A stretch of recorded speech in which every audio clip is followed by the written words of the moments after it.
Insan Tuhan membara langit biru mencari ilmu, berteman kebudimanan, bina nusa bina dunia sejahtera.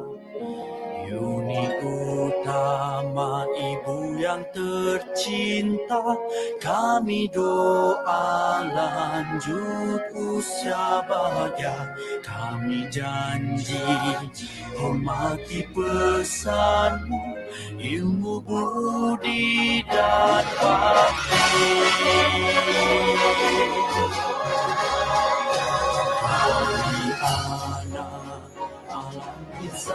Tuhan membara langit biru mencari ilmu, berteman kebudimanan, bina nusa bina dunia sejahtera. Ini utama ibu yang tercinta, kami doa lanjut usia bahagia. Kami janji hormati pesanmu, ilmu budi dan bakti. Ilmu budi dan bakti.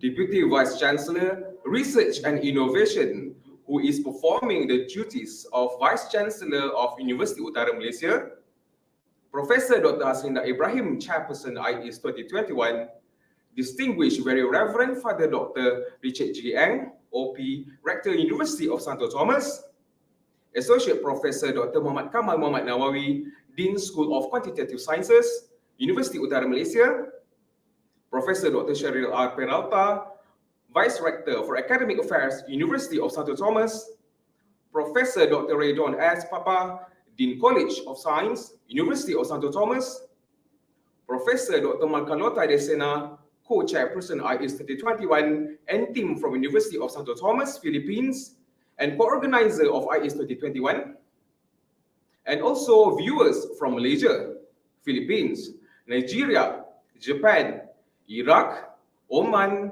Saudi Arabia, United States of America, Pakistan, Bangladesh, Taiwan, and others. I am Saadi Ahmad Kamaruddin, will be your MC for today's event. Together with us today is our chairperson from University Utara Malaysia, Professor Dr. Haslinda Ibrahim.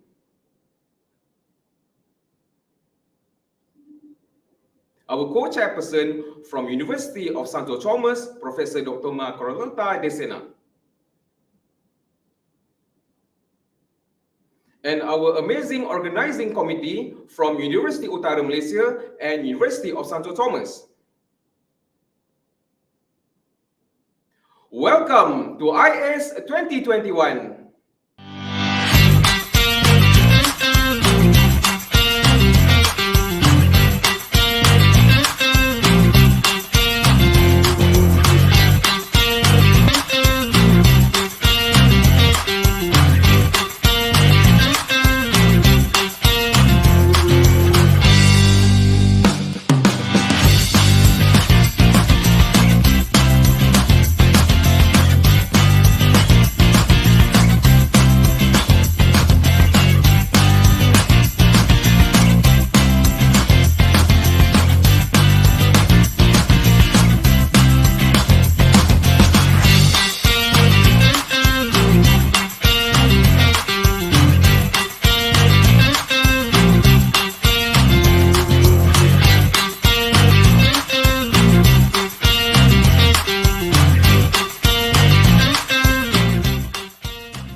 Ladies and gentlemen, the 5th Innovation and Analytic Conference and Exhibition, or IACE 2021, is jointly organized by the School of Quantitative Sciences, University Utara Malaysia, and Department of Mathematics and Physics, University of Santo Thomas, Philippines.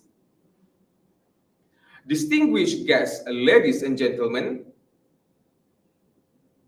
let's welcome Professor Dr. Haslinda Ibrahim, the chairperson of IACE 2021, to deliver the welcoming speech.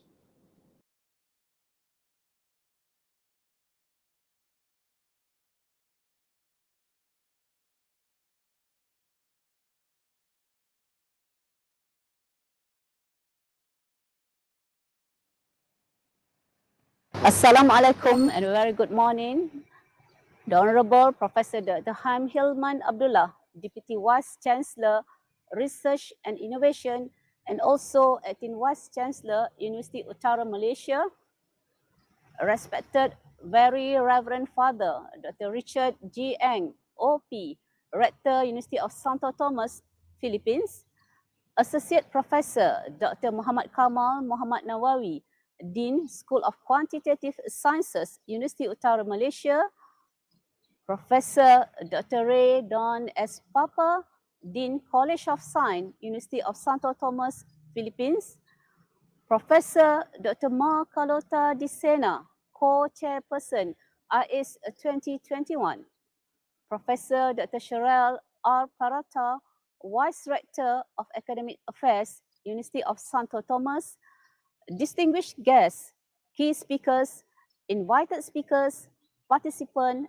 ladies and gentlemen. Thank you to each and every one of you for joining us in this inaugural virtual conference. It is my great pleasure to welcome the distinguished speakers, presenters, participants, and delegates to the 5th Innovation and Analytics Conference and Exhibition IACE 2021, jointly organized by School of Quantitative Sciences, University Utara Malaysia, and Departments of Mathematics and Physics, University of Santo Tomas, Philippines. In contrast to the previous IACE 2019, which was held on the picturesque main campus of University Utara Malaysia, this year's edition is taken place on a different platform for this biennial conference. Though we may not be able to physically meet and greet each other as we used to, we believe this new norm has opened up new avenues for applauding participants from all over the world, as far as Japan, Turkey, Philippines, Saudi Arabia, South Korea, Indonesia, Oman, Bangladesh, Pakistan, Iraq, Nigeria, and United States of America to share their knowledge and exchange ideas of innovation and analytics. Now, let us take a glance of them.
Ladies and gentlemen, it is even more invigorating that the remarkable partnership we have formed with our colleagues from University of Santo Thomas has marked a new milestone in expanding the networking to organize such a unique event.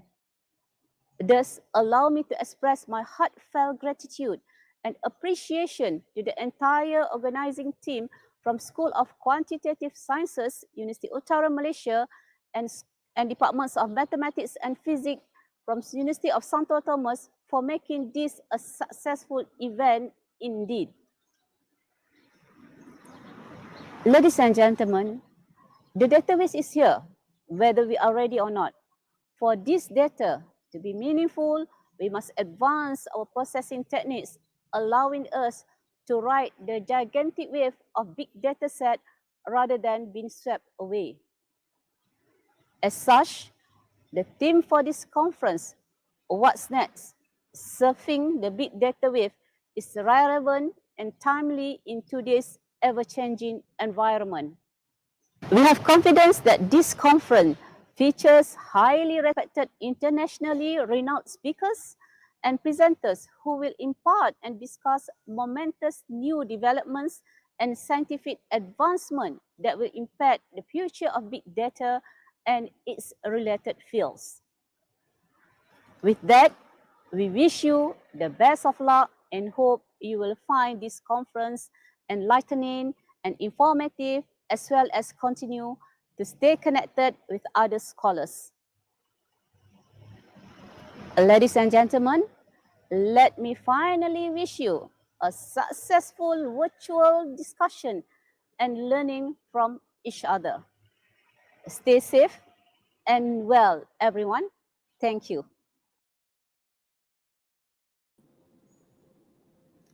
Thank you for the wonderful speech. For everyone's information, we are so honored to have Professor Dr. Haslinda to lead the committee who are so committed to ensure the success of IACE 2021. Without any further delay, let's get introduced to our co-organizer, the University of Santo Thomas, and followed by a welcoming speech from Very Reverend Father Dr. Richard G. Eng, OP, Rector of University of Santo Thomas.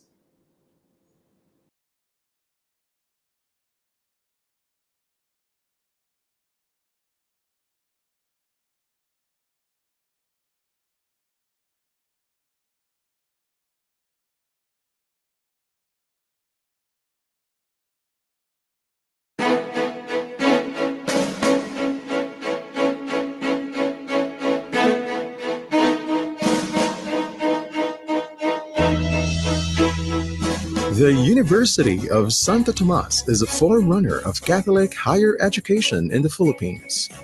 Having been established in 1611, UST's excellence is timely, its relevance timeless. The sprawling campus is an oasis in an urban desert. It is a place where students feel at home and experience people, faith, and culture. It is where leaders and champions in life are born. These champions are bred in the university's 19 civil faculties, colleges, institutes, and schools, 3 ecclesiastical faculties, 1 teaching hospital, and 3 high schools. Together, they host 105 undergraduate and 75 graduate or postgraduate degree offerings across the different fields of specialization.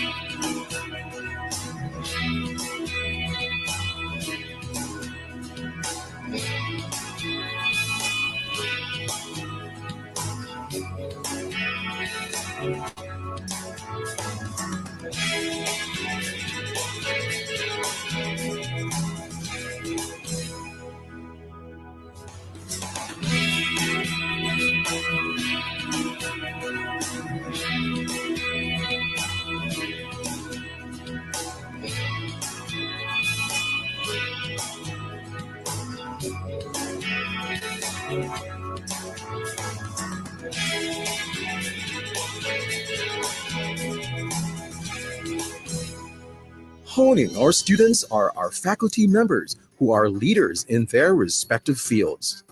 They are world-class scholars whose works have been published in reputable research journals, recognized with prestigious awards and laurels, and are movers in distinguished professional organizations here and abroad. Our innovative curriculum is designed not only to educate, but to help students explore holistic potentials. The University of Santo Tomas stays relevant to the times. Timeless and forever timely, UST keeps pace with innovative technologies of teaching and learning.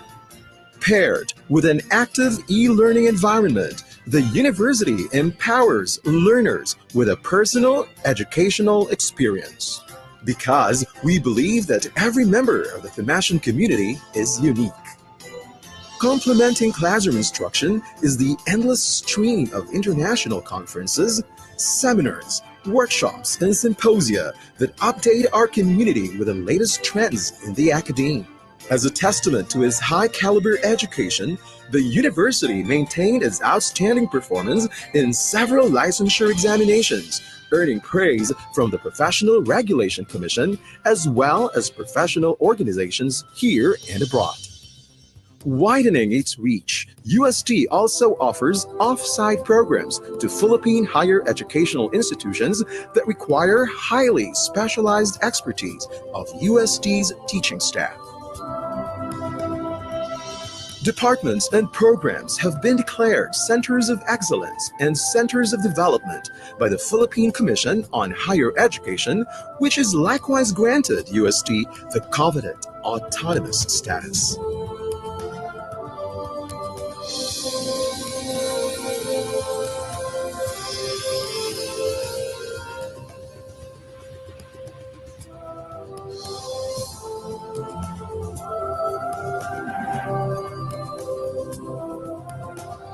UST has also consistently enjoyed the distinction of having the most number of accredited programs by the Philippine Association of Colleges and Universities Commission on Accreditation.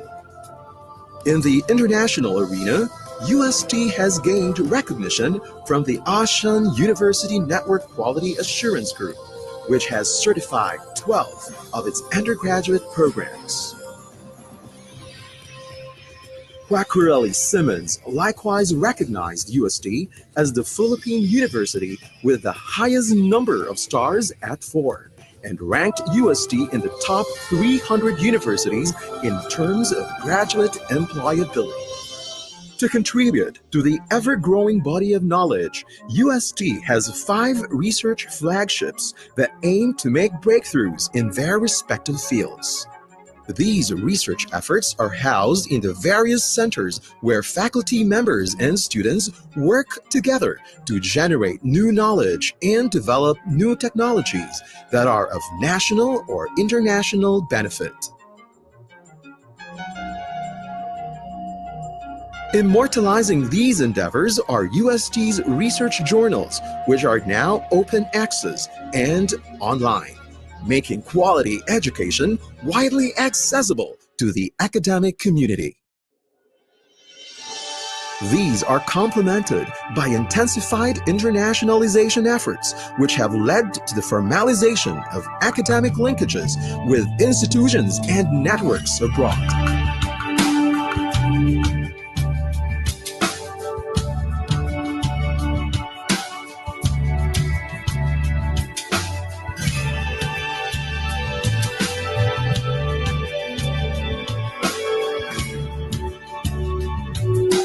UST has been consistently the top university of choice for inbound students enlisted in the European Union's support for higher education in the ASEAN region, or the EU share. This program is paralleled by bilateral exchange programs that see Thomasians and foreign counterparts interact in the pursuit of knowledge.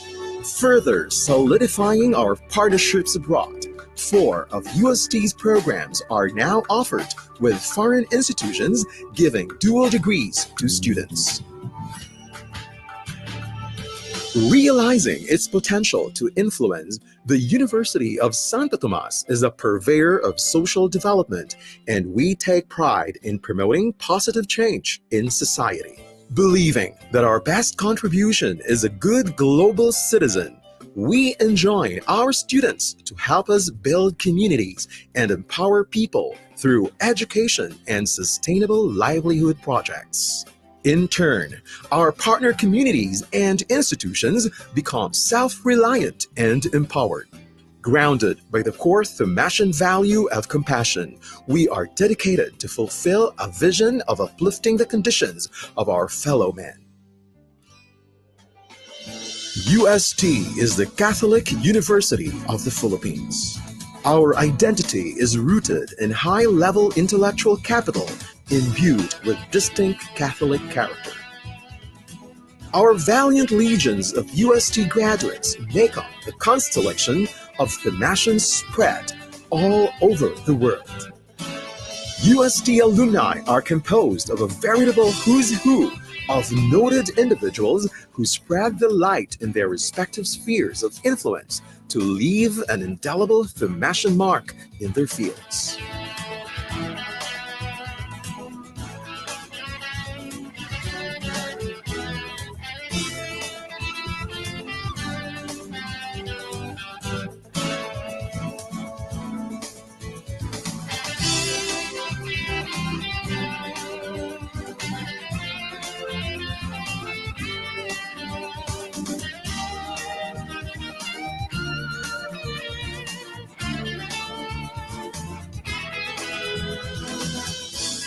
Our story has only begun. We shall continue to form competent and compassionate professionals committed to the service of the church, the nation, and the global community.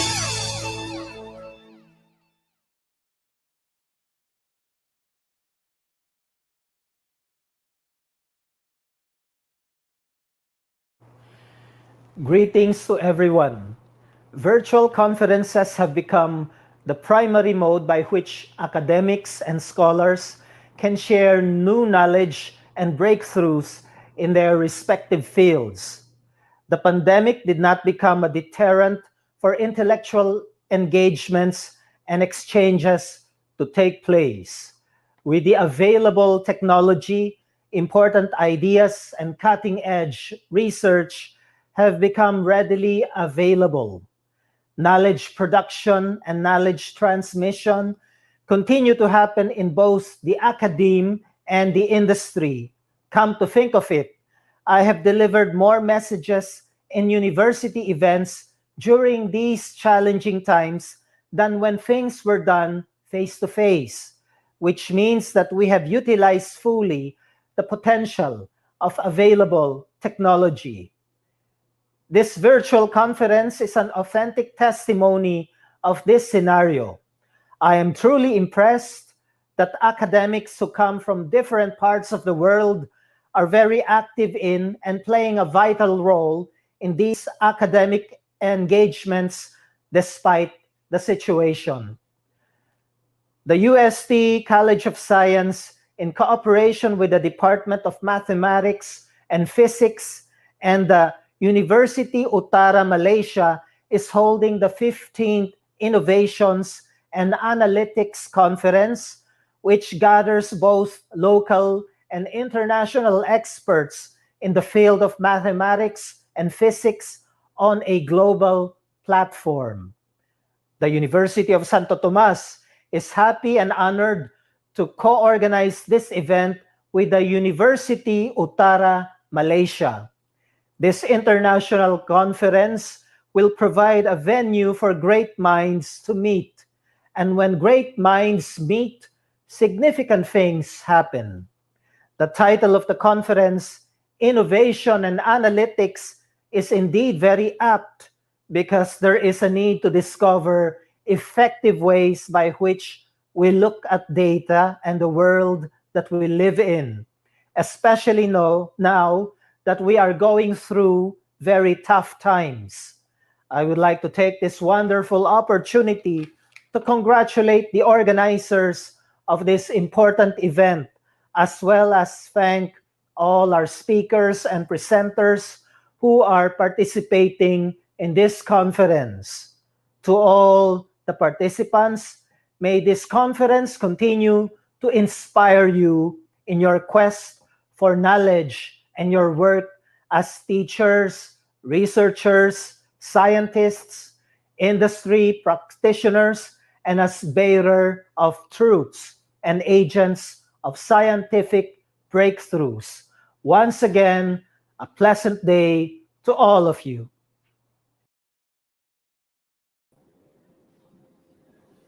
Thank you very much to the very Reverend Father Dr. Richard G. Ang for the enlightening speech. We really appreciate this co-organization and hope that it will lead us to more joint activities. Now we have reached the utmost opening ceremony. With a great pleasure, I would like to invite the Honorable Professor Dr. Haim Hilman Abdullah, Deputy Vice Chancellor Research and Innovation, who is performing the duties of Vice Chancellor of University Utara Malaysia, to deliver his speech and officiate the 5th Innovation and Analytic Conference and Exhibition.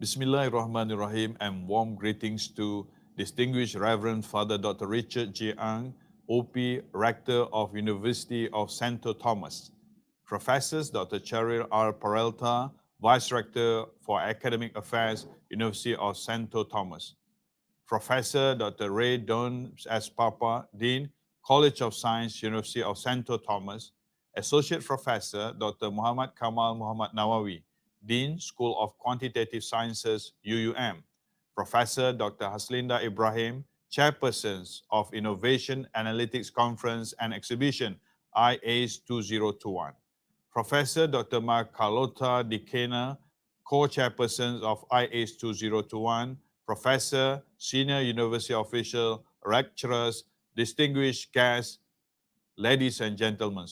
Praise be to God, for it is because of His abundant grace and mercy that have made it possible for us to gather at this memorable event.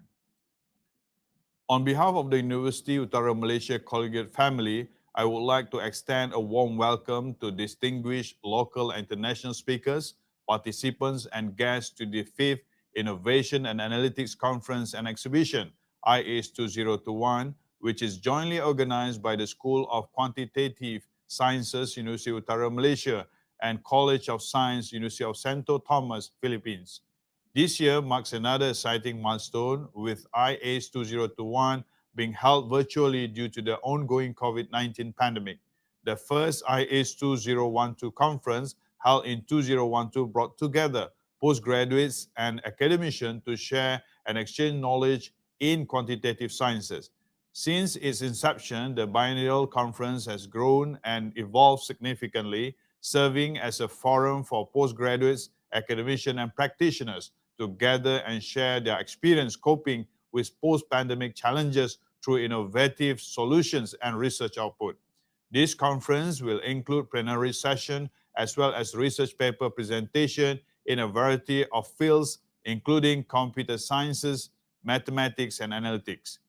This year's conference, aptly themed What's Next? Surfing the Big Data Waves, will provide an avenue for addressing the rapid advancements in big data across all spheres of human society, which will require research expertise in a variety of fields such as computer science, mathematics, and analytics. Big data analytics has become a new ubiquitous term in recent years. Science, engineering, medicines, healthcare, finance, business, and ultimately our society are being transformed by big data. Big data is a term that refers to an extremely large data set that can be computationally analyzed to uncover patterns, trends, and associations, most notably regarding human behavior and interactions. The volume of data produced each day continues to grow exponentially, owing to increased digitalizations. Businesses can leverage big data analytics systems and software to make data-driven decisions that result in improved business outcomes. Benefits may include more effective marketing, new revenue opportunities, customer personalization, and improve operational efficiency. Distinguished guests, ladies and gentlemen, as the demand for employees capable of completing data-driven projects grew, the term data scientist quickly became increasingly prevalent. Universities must prioritize the development of data scientists capable of organizing and analyzing data through the use of fast, efficient, interoperable, and reliable code. We must redesign statistics and machine learning courses to emphasize applications rather than pure theory. Additionally, graduates must gain real-world experience developing capstone projects and developing practical programming skills. Along with technical abilities, we must ensure our graduates are exposed to communication skills, intellectual curiosity, business acumen, and teamwork in order for them to pursue a career in data science successfully.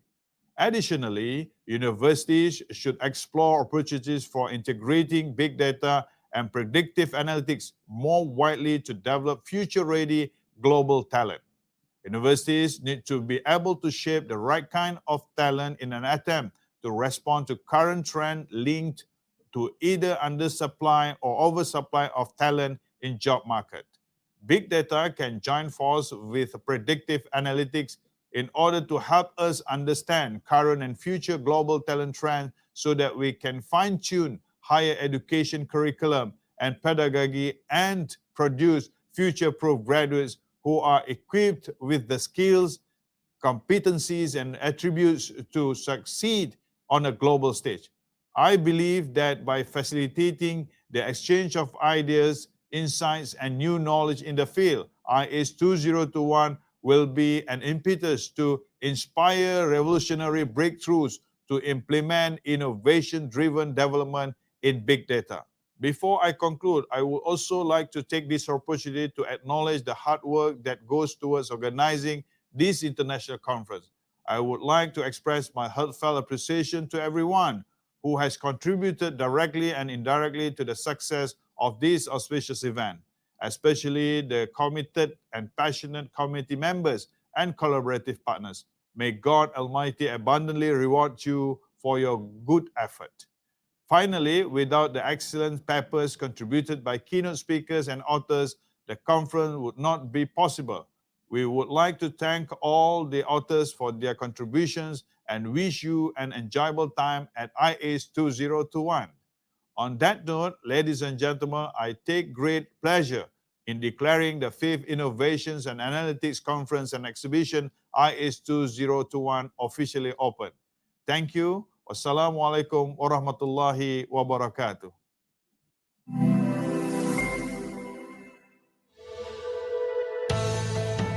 Eminent, credible, sustainable.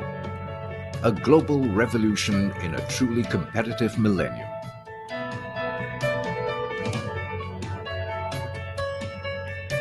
Dedication and commitment are the essence in facing challenges and fulfill hopes. Intellectuals play the most significant role in the creation of frameworks for future sustainable development. This is the pledge of University Utara, Malaysia. Management is the embodiment of University Utara Malaysia, UUM. Management that is based on thought and intellectual, where art, science, and craft meet. At UUM, the holistic educational ecosystems is not merely to produce alumni, but to lay the foundation for future leaders.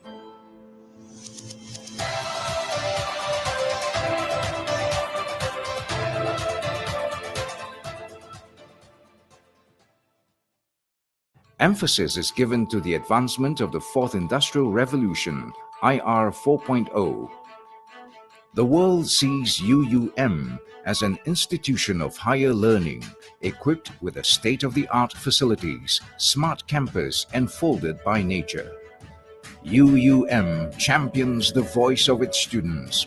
It is the voice of future intellects. So as a student graduating, especially from University Utara Malaysia, which is actually the management university, we need to make sure that they are actually equipped with all this proficiency.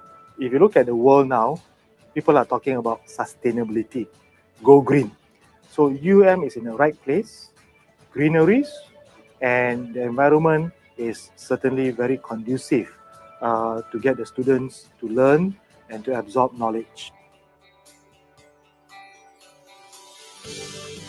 Research and innovation by its academic fraternity are undertaken with seriousness, not merely to fulfill the academic requirements, but to be at the forefront in shaping the industry.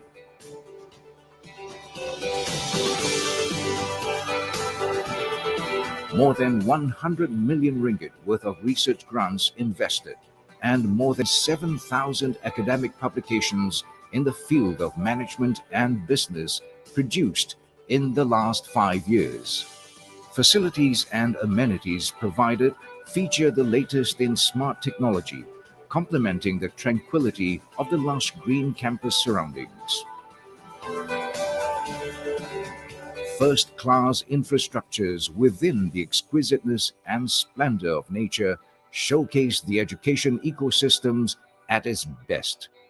The facilities, the environment, actually creating individual or students who have holistic skills from the perspective of academic, professional, as well as the social skill. We believe in developing students holistically that can serve the society and country as its future leaders with the highest integrity and professionalism. I'm actually happy to see how exactly University of Utara Malaysia have evolved itself to become a highly ranked university. University Utara Malaysia, over the past 3 decades, has earned its own place by providing the highest quality of education and is marching forward towards achieving greater success and greatness. With the various awards and accreditations received, the future is certain and bodes well for the university.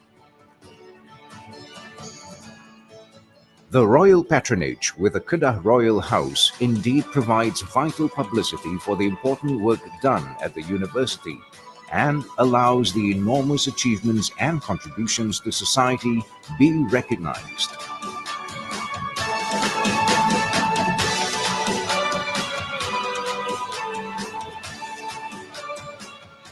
UUM is a unique environment where the emphasis of the university is not just purely on academics. In this case, academics, sporting excellence, spiritual excellence, and by then, I guess we could live up to our motto of Ilmu Budi Bhakti.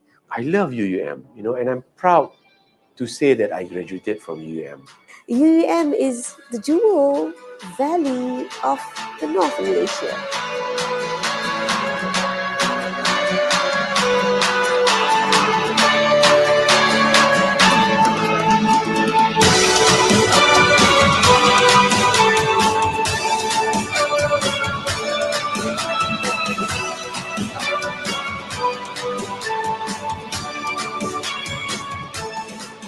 University Utara Malaysia, the eminent management university.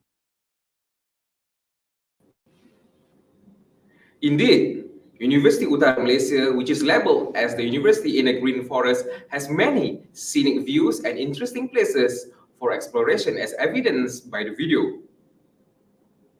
We thank Professor Dr. Haim Hilman Abdullah for the insightful speech. Distinguished guests, ladies and gentlemen, we have ended our opening ceremony, and we will play the Malaysia cultural dances from Cici Entertainment called Inang dan Joget, and another dance called Tarian Satu Malaysia. Then we will continue with keynote session after the break.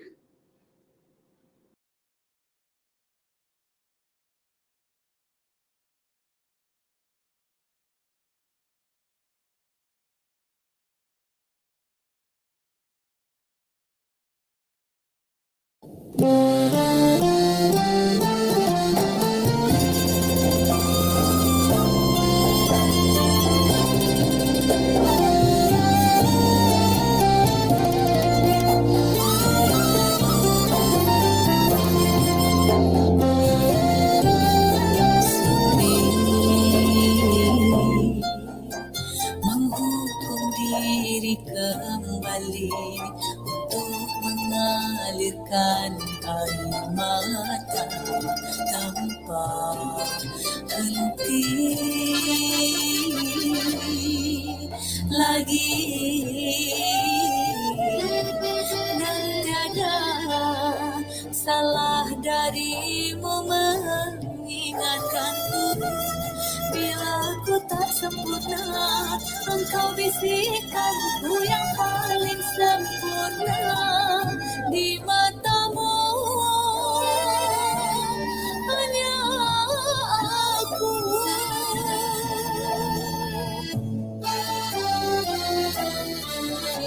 Maaf, andai kau terluka, maafku tak sengaja tanpa sedar sakitimu. Sesalku maaf, aku pun terluka. Pintaku hanya peluang kedua. Rasa cinta, rasa cinta darimu.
Sundari ala dari sembah diberi, cerdas tangkas malah sayang gerak dan geri, menjunjung tinggi amboi tinggi seni sejati, pusaka asli ala asli.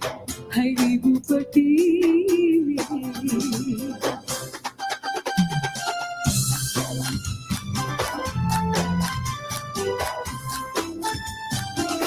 melenggang gaya ala saya gerak wanita, dengan tari ala sayang tualang tiga, menjunjung tinggi amboi tinggi seni budaya, pusaka bangsa ala bangsa, hai sepanjang masa.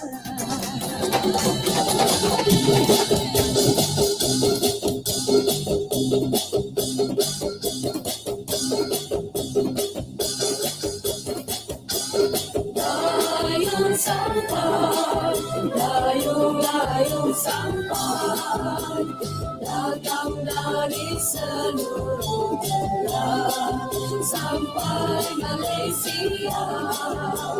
Wahai kawan, sampai Malaysia. Dayung-dayung sampai Malaysia dari seluruh dunia. Dayung, dayung, dayung, dayung, dayung. Dayung sampai, dayung-dayung sampai, datang dari seluruh dunia sampai Malaysia. Wahai kawan, sampai Malaysia. Dayung-dayung sampai Malaysia dari seluruh dunia. Dayung, dayung, dayung, dayung, dayung.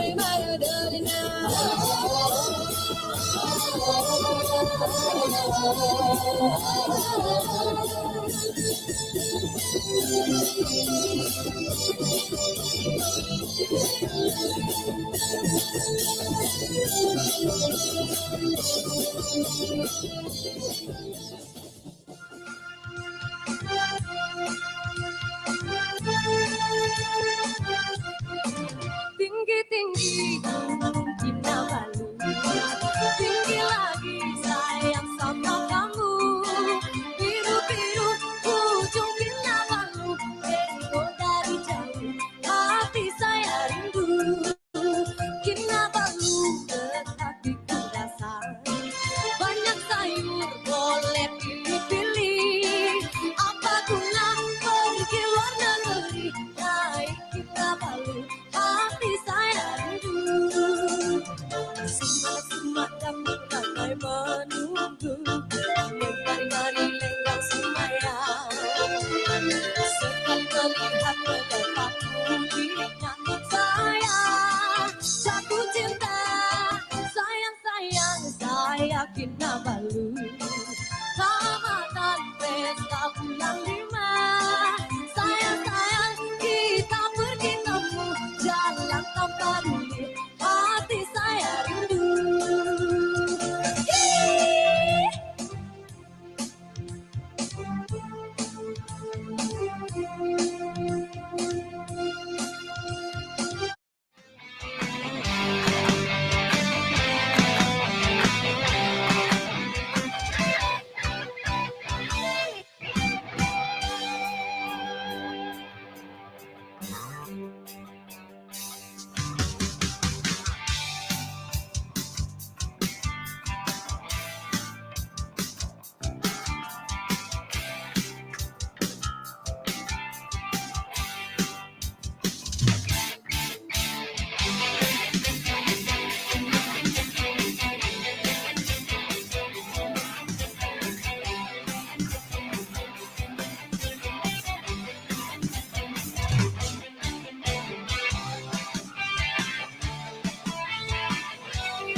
Good morning, ladies and gentlemen.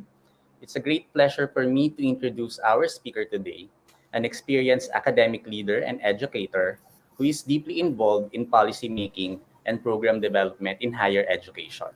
She's going to talk to us about data-informed decisions in academics in support of quality assurance, an experience of the University of Santo Tomas. Our speaker is the Vice Rector for Academic Affairs of the University of Santo Tomas, Manila. She also served the university as a professor, former program chair of the Department of Physical Therapy, and the Dean of the College of Rehabilitation Sciences. She is the current chair of the Technical Committee for Physical Therapy Education and a member of the Technical Panel for Health Professions Education of the Commission of Higher Education and holds several positions in professional organizations that includes the Professional Regulation Commission and Philippine Association of Colleges and Universities Commissions on Accreditation. She completed her bachelor's and master's degree in physical therapy cum laude from the University of Santo Tomas and her master's and doctorate degrees in health profession education and public health in the University of the Philippines, Manila. Her research interest involves higher education policy and program development and public health in epidemiology. She received several recognitions both as a distinguished alumni and as an outstanding professor of UST. Ladies and gentlemen, please join me in welcoming Professor Cheryl R. Peralta, Doctor of Public Health. Good morning. I'll share my screen.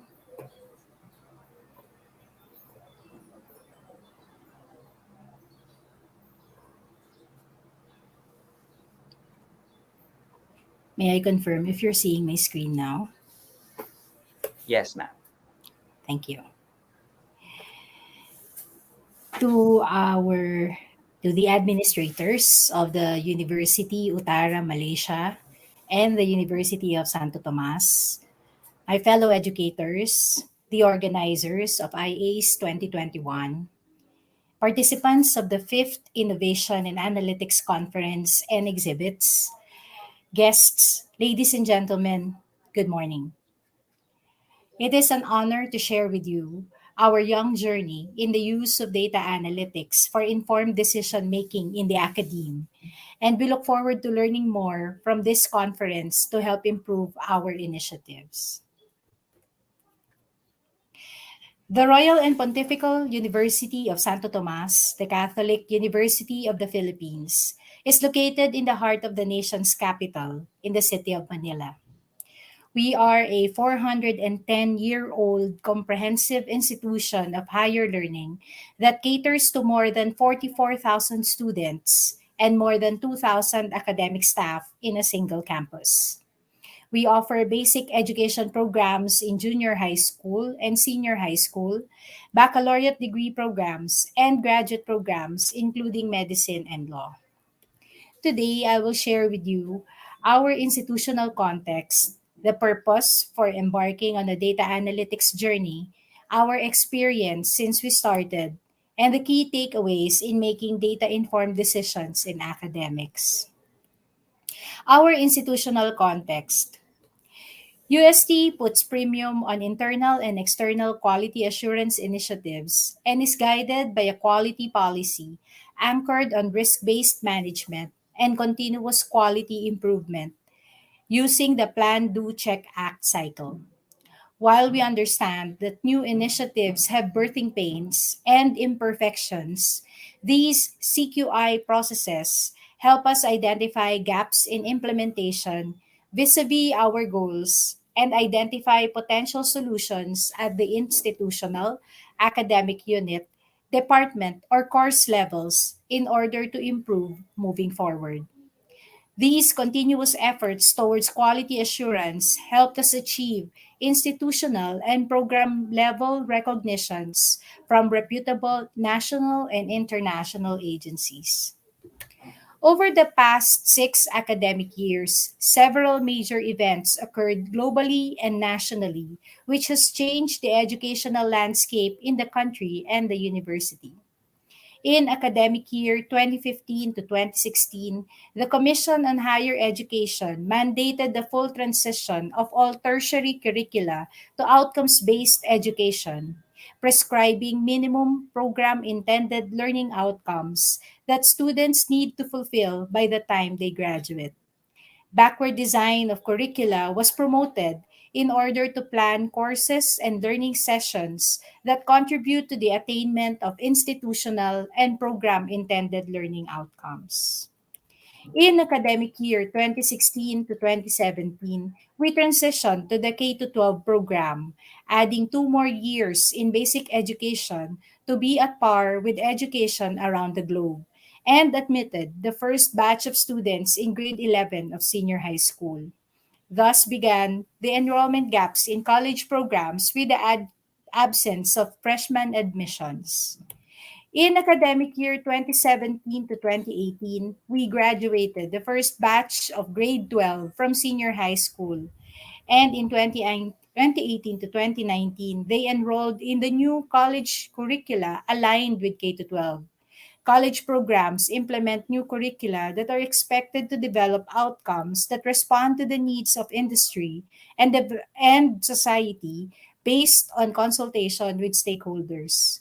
Gaps in the transition from senior high school to college were likewise identified, necessitating the need to render bridging programs and interventions. In academic year 2019 to 2020, as higher education institutions continued to struggle with implementation of new tertiary curricula, the COVID-19 pandemic hit the world, forcing the closure of schools and the emergency shift to remote instruction. While we have been using a learning management system for 18 years through UST Cloud Campus powered by Blackboard, the emergency shift was still met with challenges. With everyone caught off guard, schools had to regularly gather information that will help them plan for instructional delivery amidst the uncertainties and health risks brought about by the pandemic. The struggle to regain our balance and establish a new normal for education was a work in progress, necessitating regular dialogues in order to ensure flexibility and accessibility for all stakeholders. In academic year 2020 to 2021, schools implemented their learning continuity plans, which for the University of Santo Tomas entailed the implementation of enriched virtual mode of instruction that was mainly online, with offline strategies made available to address limitations in technological capacity and internet connectivity. Enrichments to instruction were intended in the form of learning from teams of practitioners, from maximizing partnerships with foreign educational institutions, engagements with industry and alumni partners, as well as our community partners through remote engagements. Work and business transactions likewise shifted to virtual mode for the health and safety of everyone. This includes the shift to the use of an admissions rating process to replace the entrance examinations used pre-pandemic. This academic year, 2021 to 2022, we complete one full cycle of implementation of the 4-year college curricula aligned with K-12. We expect to graduate the first batch of would-be professionals who completed 12 years of basic education and outcomes-based baccalaureate degree programs, aiming to assist them with a smooth school-to-work transition. We recognize that the shift to remote instruction may have led to learning gaps and learning losses that we intend to bridge with the gradual transition to in-person instruction, ensuring that they remain competent to perform in the workplace despite the challenges brought about by the pandemic. Continue to happen as curricula in higher levels of education are likewise revisited and enhanced in order to adapt to the changing landscape of education and the rapidly changing needs of the workplace. Amidst all these changes, we anticipated the emergence of new patterns and trends in our operations, new needs of stakeholders that require new strategies, dynamic demands of society and the industry that require innovative approaches. The patterns of the past, from which all our intuitive decisions have been anchored upon, may no longer apply, thus imperative to make sense of new information about our stakeholders and the emerging conditions to understand how to improve our programs and services. Data analytics help organizations harness their data and use it to identify new opportunities, which in turn inform decision making, improve efficiency of operations, reduce costs, and guide development of new products and services. It also allows for faster processing of information in order to make sense of it and take appropriate action in the shortest span of time, taking into account the information half-life in decision making. Because time is of the essence in responding to needs, it is crucial to implement processes that will allow quick access to connected data, help stakeholders make sense of information, and guide them in rendering appropriate and timely action in order to manage risks. Mago and Can in 2021 likewise described the benefits of big data in education, including improvement of student results, customized programs, targeted admissions, achievement of learning outcomes, reduction of dropouts, improvement of policies and procedures to more efficient operations and improved decision making. Our institution may be centuries old, but our initiatives towards academic analytics are in its very young stages. I hope fellow school administrators and educators in this conference will be able to relate to our experience and learn something along the way. Prior to the pandemic, the University of Santo Tomas began to expand its data analytics initiatives with the aim of utilizing available data in its systems to make informed decisions in improving educational programs and addressing stakeholders' needs. This forms part of the check phase of the PDCA cycle. Thus, we proposed informed decision making in university operations using big data analytics. However, due to the size and complex nature of the university's operations, we deemed it appropriate to start small and begin with academic analytics, focusing mainly on academic related data on curriculum, students, and faculty. We propose to use three types of analytics as described by Talent. Descriptive analytics, which demonstrates patterns and trends and help us visualize what we know. Predictive analytics, which utilizes historical and current data and applies mathematical models to inform or predict future behavior and tell us what could happen. And prescriptive analytics, which combines data from various sources, utilizing similar modeling structures to predict outcomes, and then combines this with machine learning, business rules, artificial intelligence, and algorithms to simulate various approaches that suggest the best possible actions to optimize university operations and help guide us in what should happen. Integrated as part of our operational plan, our DDEAL project, or decision making driven by evidence and analytics, was born. With our analytics partner, Trends and Technologies Incorporated, we started off with an expansion of the use of our SaaS visual analytics software subscription to include analysis of academic related data on admissions, enrollment, and grades.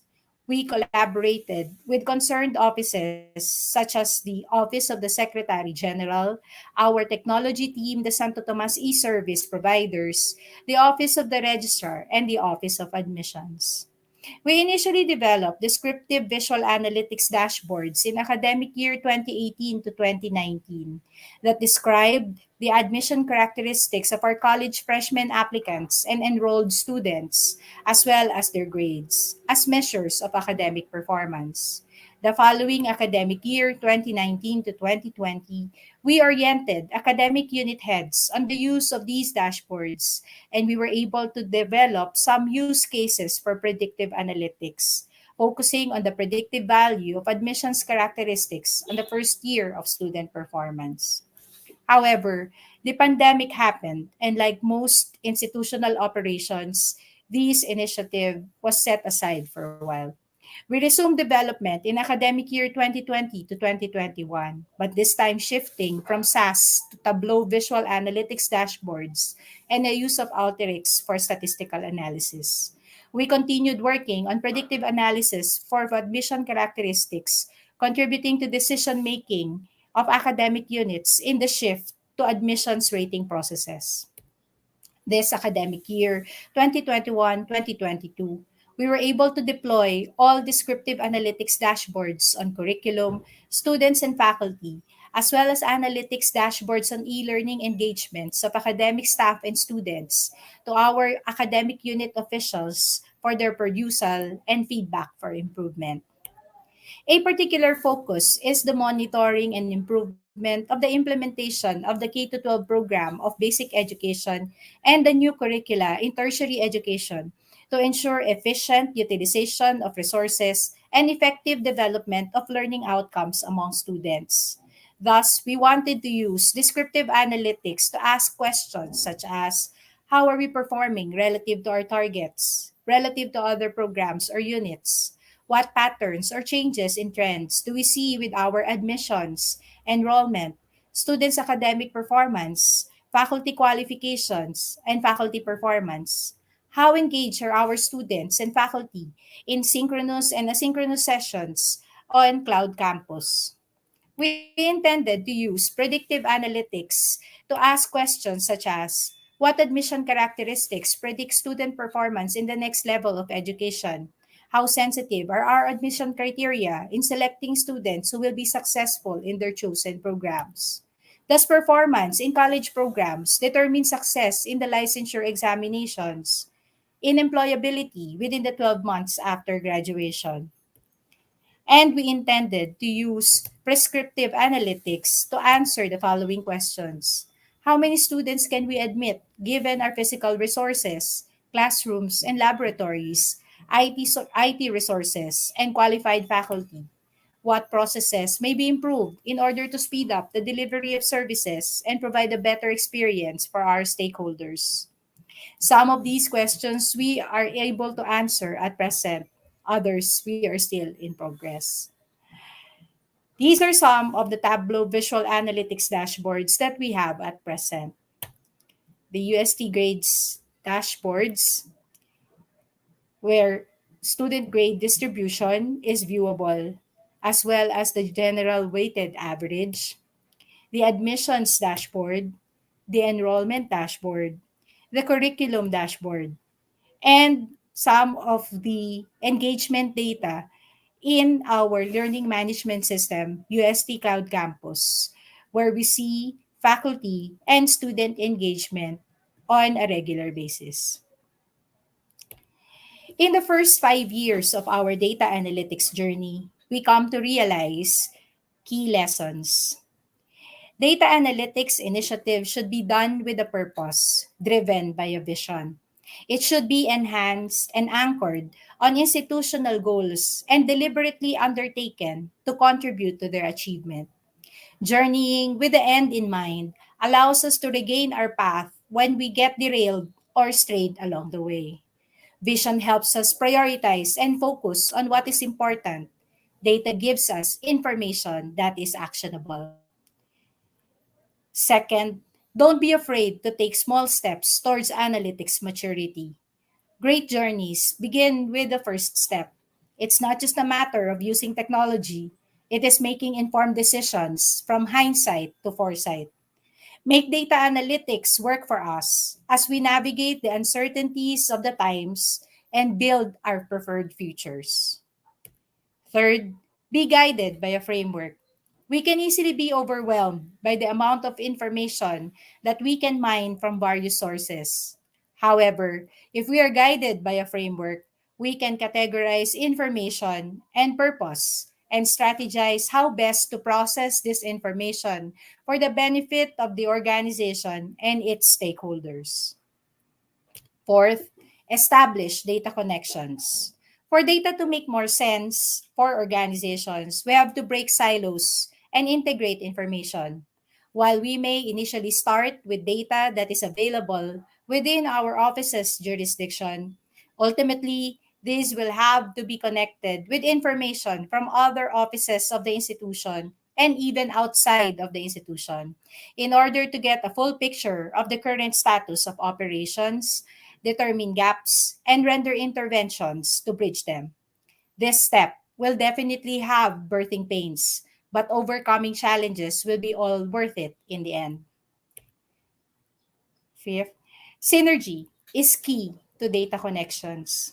For a big and comprehensive institution such as the University of Santo Tomas, synergy between its 22 degree granting units and its 3 high schools, including its support offices, is crucial for implementing plans and strategies to address concerns. Teamwork and collaboration is crucial to determine common needs, process data, make sense of information, and take immediate action to manage risks and achieve goals. Finally, aim for continuous improvement. The journey is long and the path may not be easy, but the plan, do, check, act cycle guides us on how to draw out a plan, implement it, evaluate the outcomes, and identify gaps, and improve our implementation plans the next time around. Through feedback from stakeholders, we can enhance data analytics initiatives and make it more responsive to emerging needs. With the ever changing landscape of education enhanced by the COVID 19 pandemic, the need to ramp up institutional monitoring mechanisms became more evident, especially with the transformation of institutional processes, the shift to a new mode of instructional delivery, and the changes in support services. Available technology tools help speed up data analytics initiatives, but the university's journey in maximizing data analytics for informed decision making continues. Thank you very much for listening.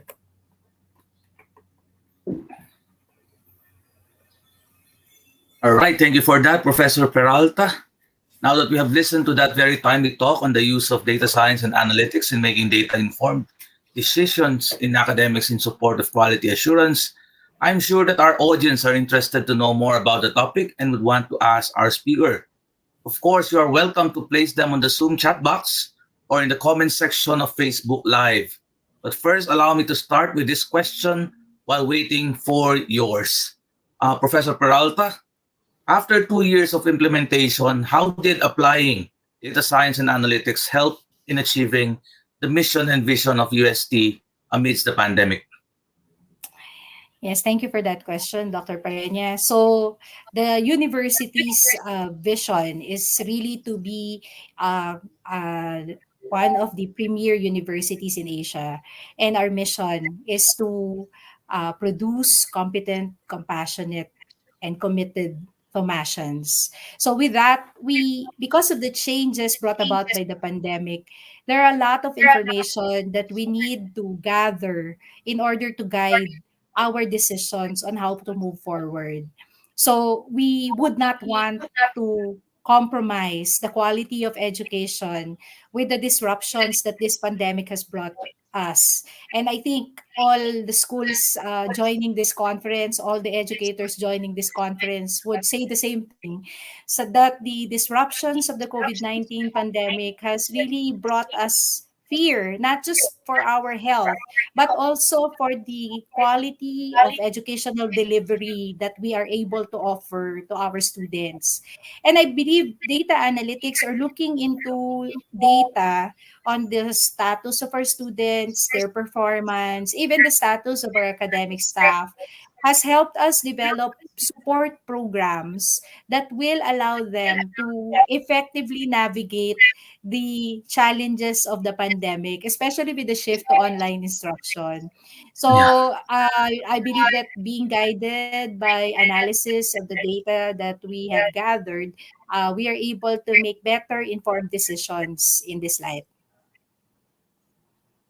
All right, so I think, okay, we have a question from Ms. Haslinda Ibrahim. Can Professor Peralta share the challenges in implementing data analytics in your institution? Yes, thank you, Professor.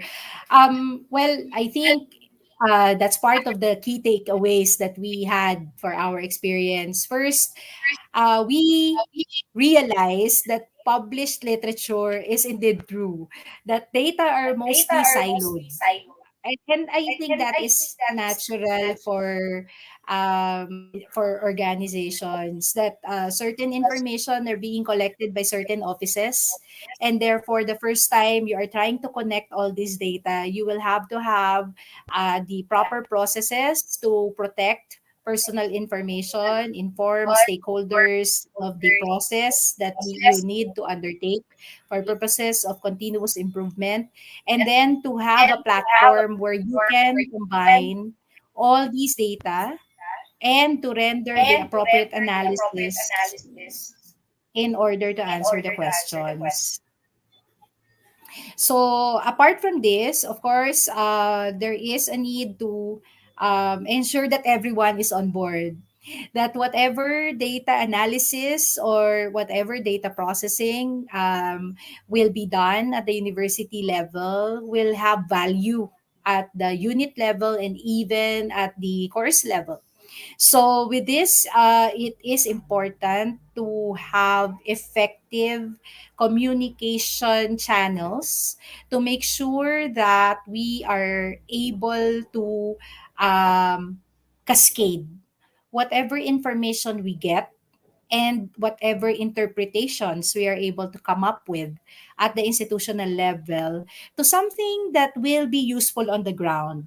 Because of course you cannot just because if you cannot just communicate everything all at the same time, and even if you do communicate some of these results and how the academic units or the users of the results will still have to contextualize it to their own situation. Thank you. Right. So I could just imagine. I visited the university yesterday, and I saw that data collection was actually something that's being done, and with my experience in Taiwan is also the same. We really are working with a lot of data.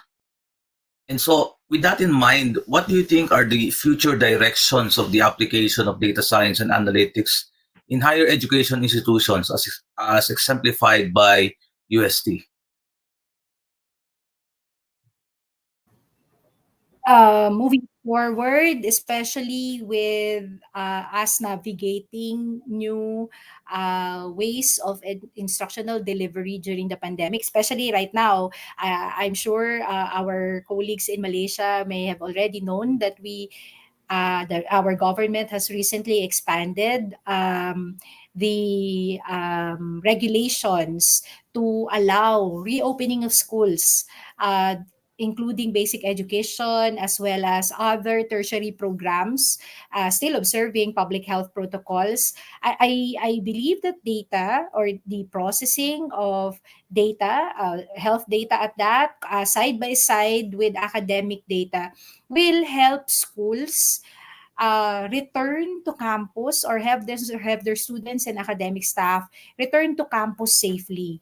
Because in our case, the COVID-19 pandemic has not ended yet, but there is really a necessity for us to uh, really to attempt to slowly resume in campus classes, especially for skills-based courses.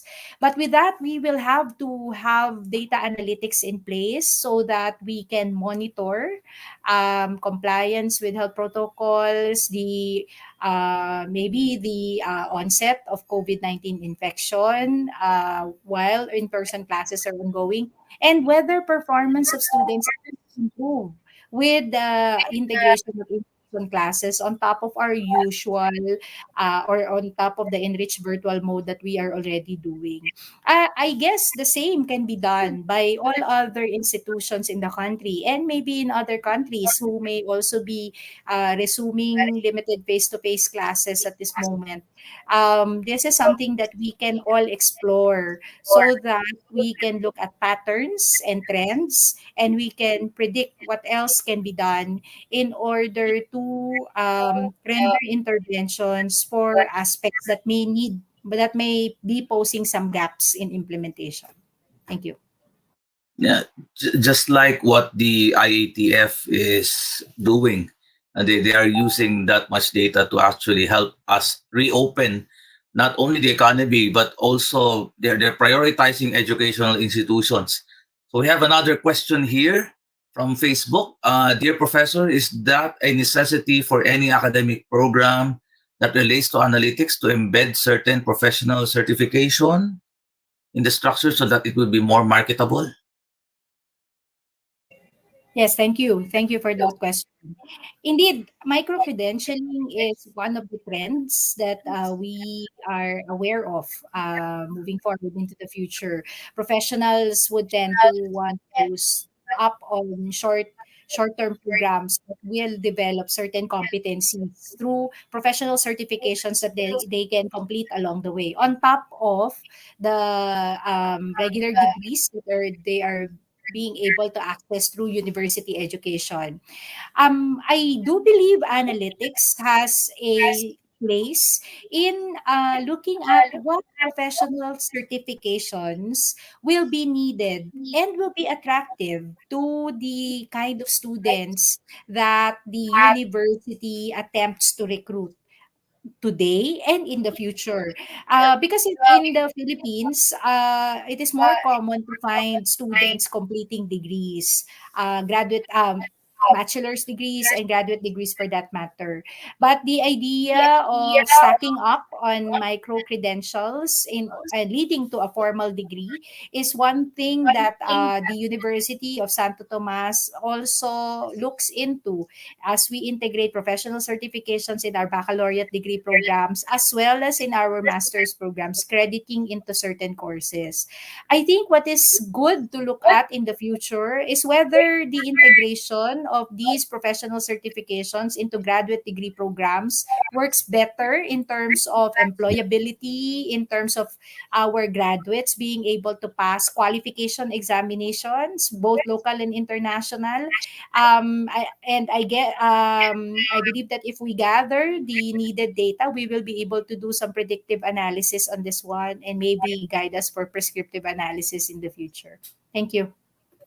Yeah, with that in mind, no, we are actually very much looking forward into the next school year as we offer our baby in the department, and that is the offering of the BS Data Science and Analytics program under the Department of Mathematics and Physics. So that would really play a big part in improving that program, which we are going to start implementing already also. Another question here from Mazna Mat Kazim. Dear Professor, how did your lecturers adjust your laboratory classes? Again, thank you for that question. For one, we are very grateful for very innovative professors who were able to find ways to teach our students the laboratory skills despite the limitations of not being able to come to campus for the last 1 and 2 years at this point. No? So we some of our laboratory classes, when there are available virtual lab subscriptions, we did subscribe to these virtual laboratories. These allowed our students to do interactive activities online with or without with their peers or with their classmates, as well as with the feedback and supervision of their instructors in the laboratories. Also, there are laboratory classes that have actually been developed or the strategies have been developed by the teachers themselves. No, so they recorded themselves on videos doing experiments in the labs, observing health protocols, of course, and just to allow our students to view how it is done inside the laboratories.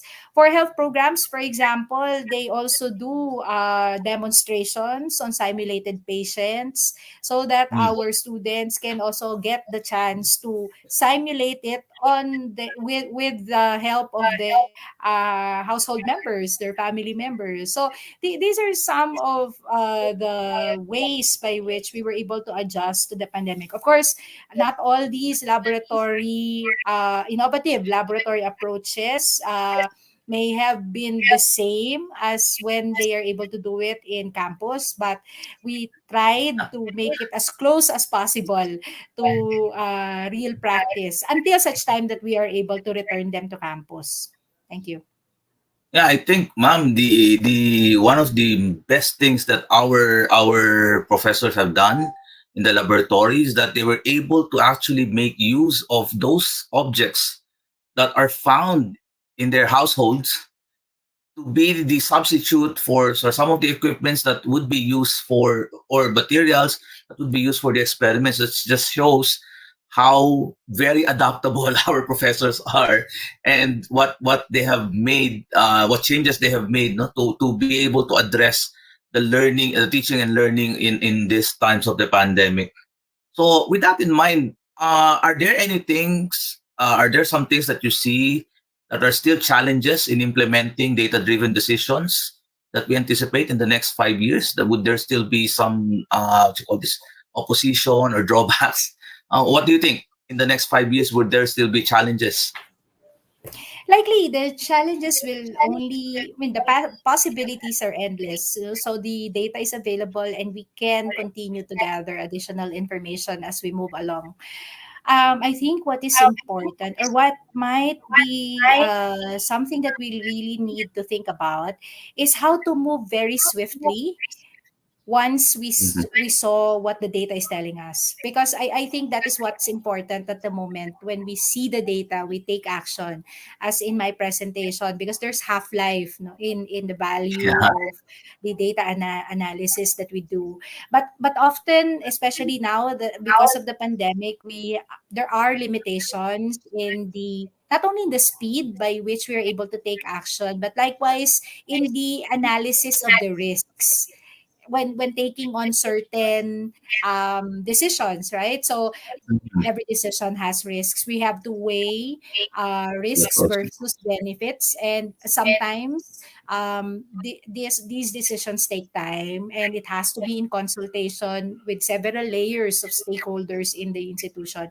So I guess, but that is only because these are new. Yeah. These are new situations. No? So once we get a better understanding of what we are up to, what we are in, and what we need to be up to, then I guess the speed by which we are able to react, and what by which we are able to plan or to view our preferred future moving forward, I think that will be quicker soon, very soon, hopefully. All right. So I guess I have some feedback again. I'm sorry for that one. Uh, just like living with COVID in these times, no. So we really have to be able to embrace the fact that we're going to live with this. I don't know if you're familiar with it, but one of the consultants of OECD, the ones who are doing the PISA assessments, said that the students of tomorrow must be able to navigate through the large amounts of data, and they must be able to sift through it and understand it, and actually communicate what they found. And I think what we are doing at UST is actually spearheading and showing to our future students that this is how it is done, and your job is to actually improve on this one. Initially, ma'am, how did the stakeholders of the university receive the idea of using data science and analytics in making decisions and formulating policy? As I've seen, you've started it very early. It's not just during the pandemic, but it was way before that. So how did they take it? Of course, with any initiative that we don't have a picture of at the onset, crucial is communication. like creating that picture of how this will be of value to them. So that's true, whether it's for students, whether it's for faculty, administrators, we have to explain how it will be done and how or what is expected of them or how will they take part of in it. No? So I don't think we can call it. Maybe I think it's just a shift, no. So we just have to make ourselves understand and make our stakeholders understand the value of the initiative so that they can also get on board and use it once they've dipped their finger into it and tested the waters and looked at, oh, okay, so this is what I can do with this particular platform. I guess the utilization and also additional feedback on how it can be improved moving forward comes. Of course, there is variability in the uptake of the initiative and the processes, but I think patience and constant communication with the users of the data also help will also help reinforce the initiative. Now, if I may make a comment also on the earlier statement that you gave, that students now will really need to take on or know how to use data for their respective professions. That's true.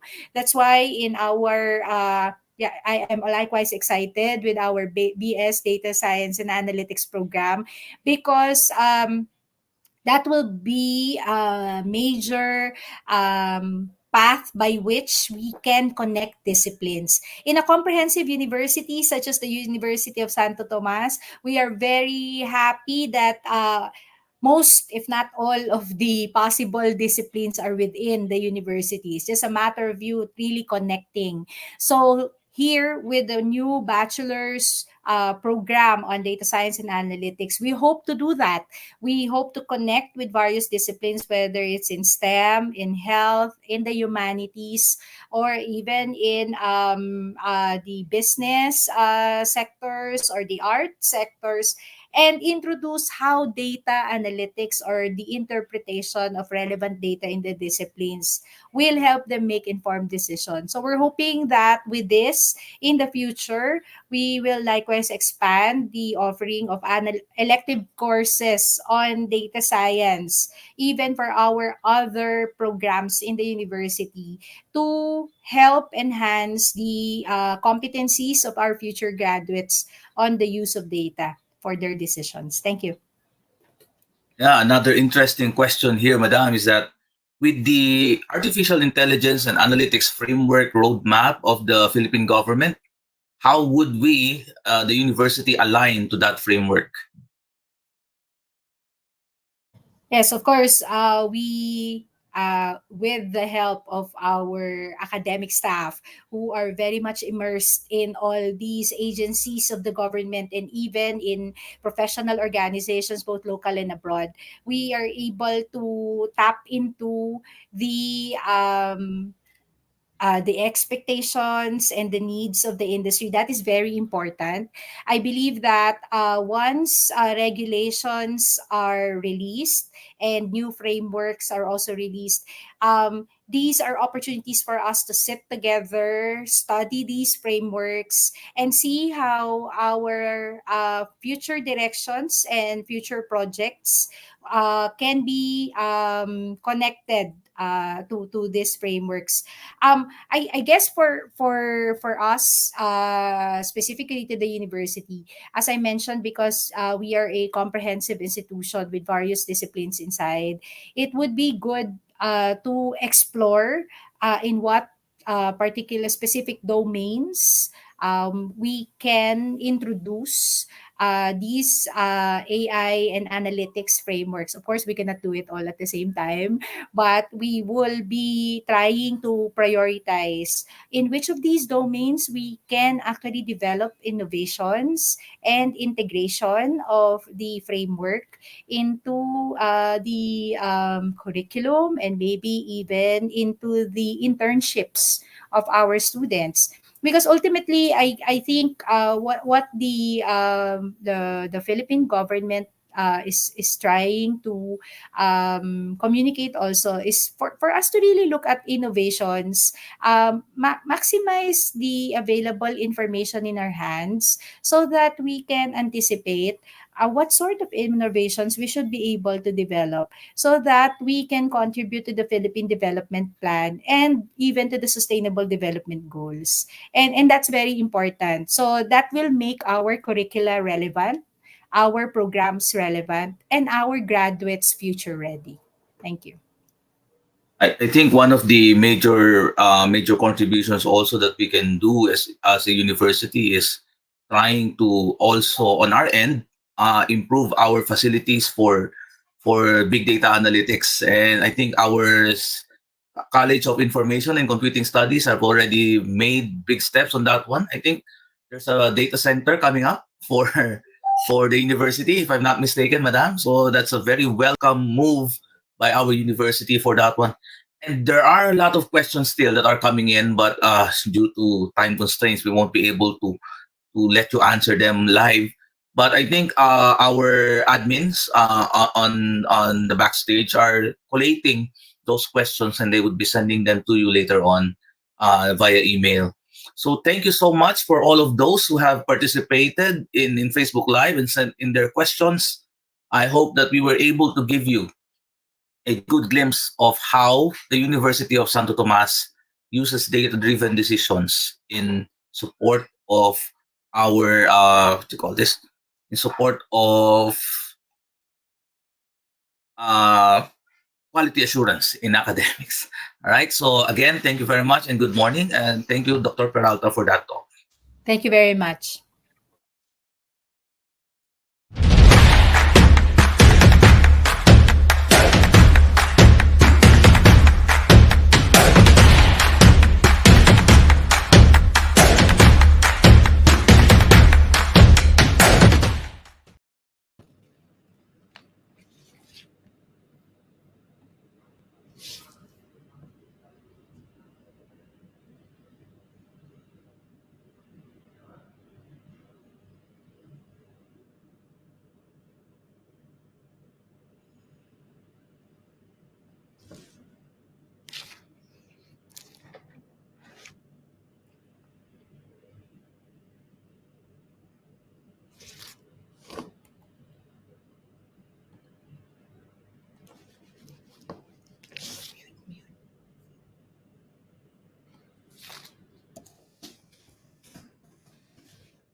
Okay, welcome back to IACE 2021. Okay, ladies and gentlemen, let's continue our event with the keynote session 2 by our renowned speaker, Professor Dr. Naomi Salim from University Technology Malaysia. First, let me introduce our key speaker. Professor Naomi works on algorithms to improve the effectiveness of searching and mining new knowledge from various kinds of datasets, including unstructured, semi-structured, and structured databases. Much of her work is focused on computational techniques to aid the discovery of new novel drug compounds and text analytic techniques which are applied to plagiarism detection, text summarization, recommendation systems, and question-answer systems. She also works on deep learning algorithms which are applied to molecular similarity searching, sentiment analysis, and stock market prediction. She has proposed the EDIBA process frameworks that can be used by organizations to adopt and implement big data analytics. Her innovation in big data, data warehousing, and mobile applications has benefited industry such as Johor Corporations, Malaysia Marine and Heavy Engineering, Malaysia Higher Education Ministry, and Companies Commission of Malaysia.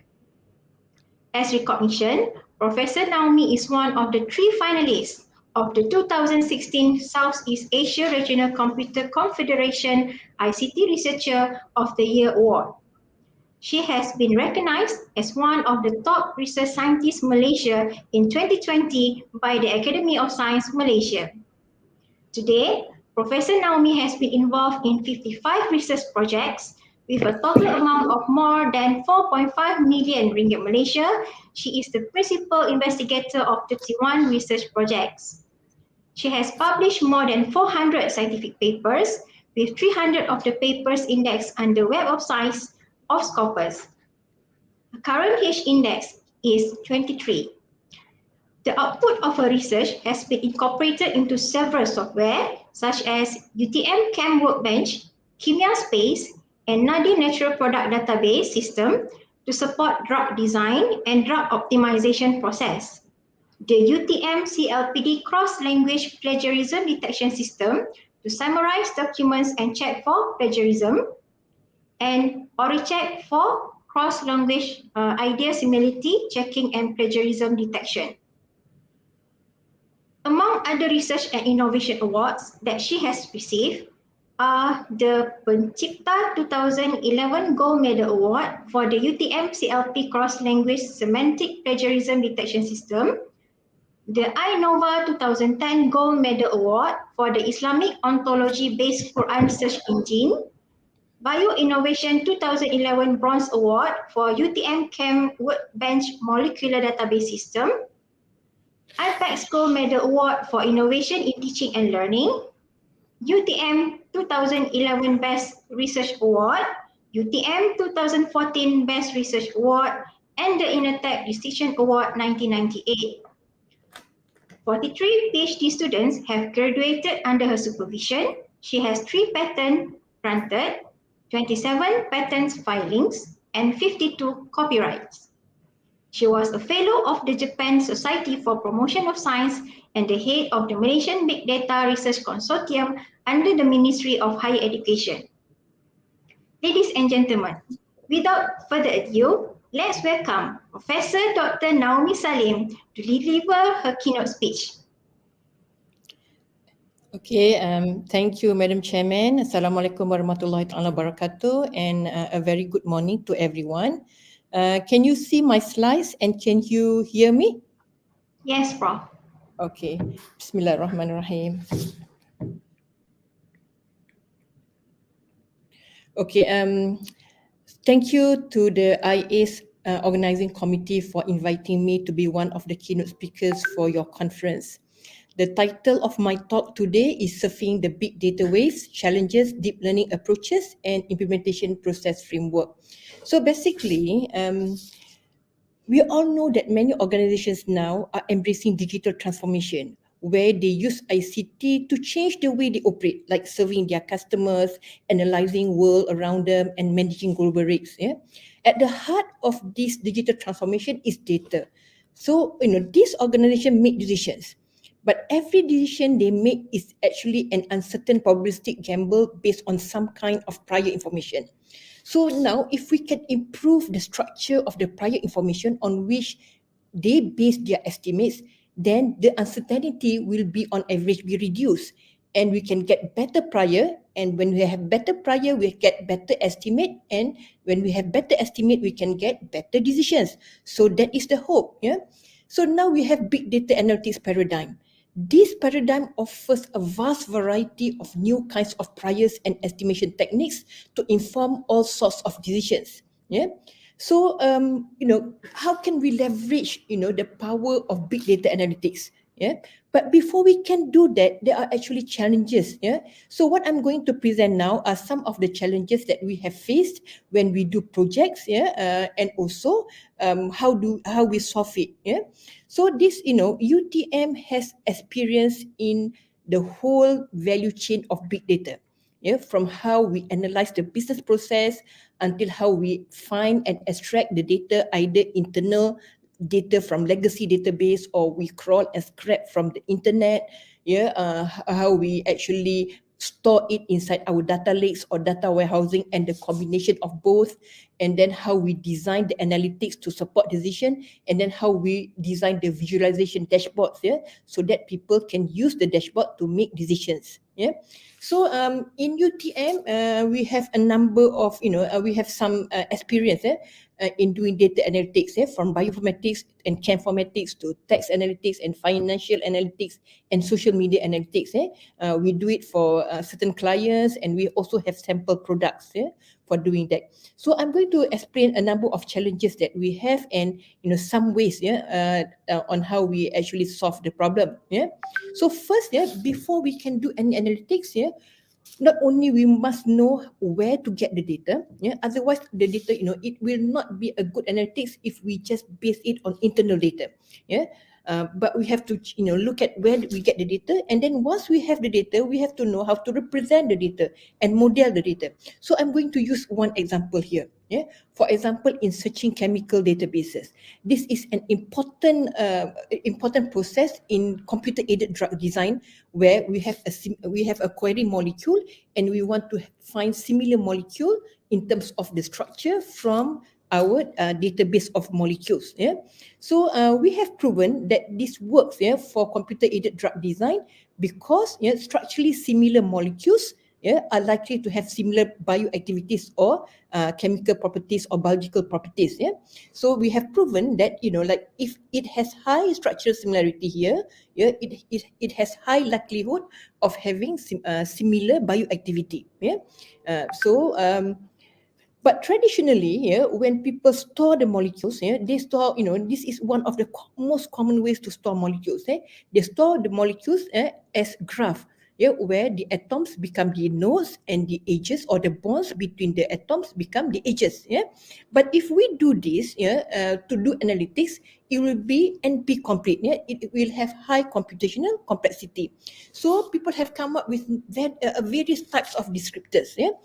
One of the most popular descriptors and has become an industry standard is the 2D descriptors, whereby from the 2D molecular diagram, they break it into fragments and put the fragments in certain dictionary.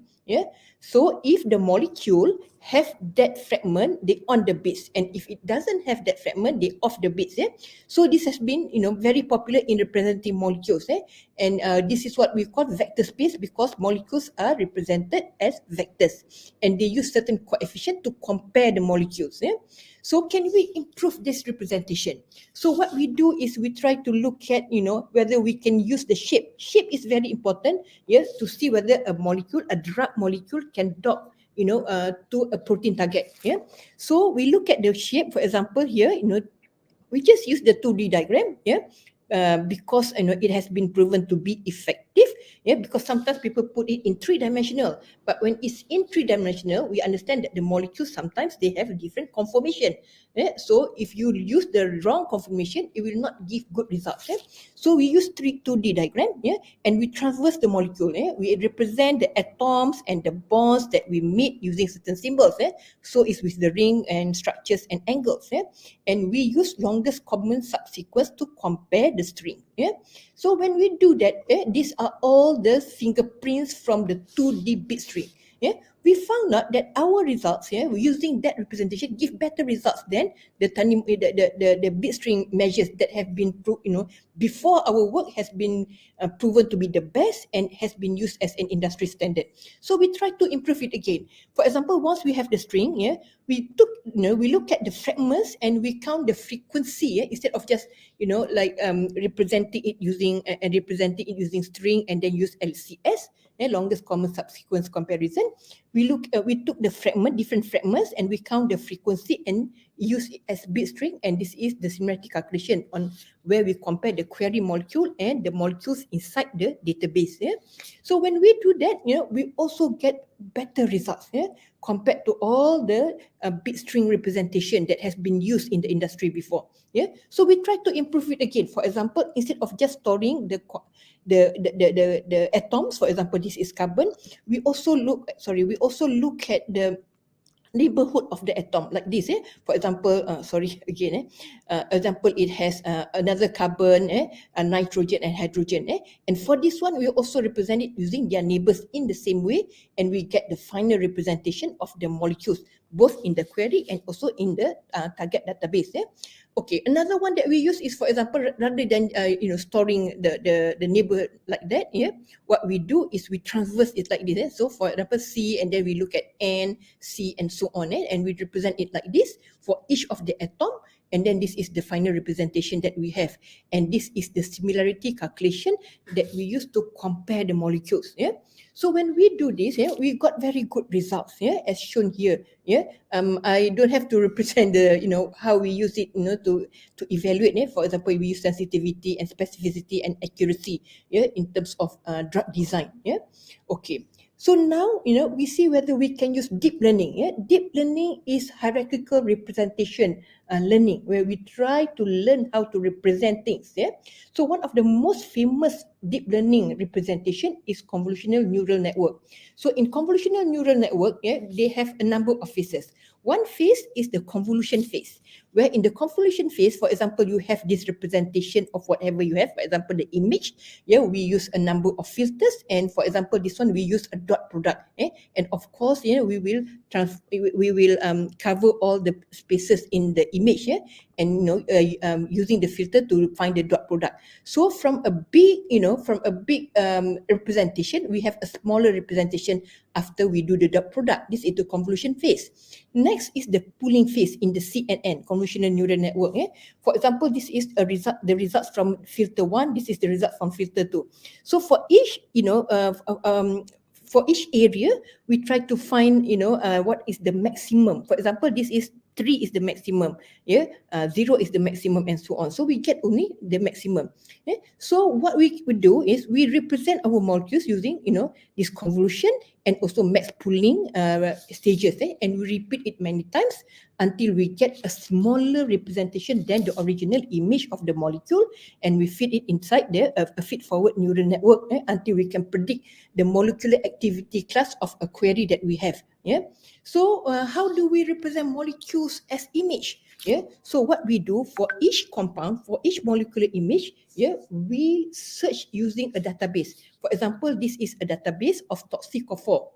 So we use this database. This database have more than 4,000 molecules. So so when we find the similarity value between the compound and each of the molecules inside the database, we represent the similarity value.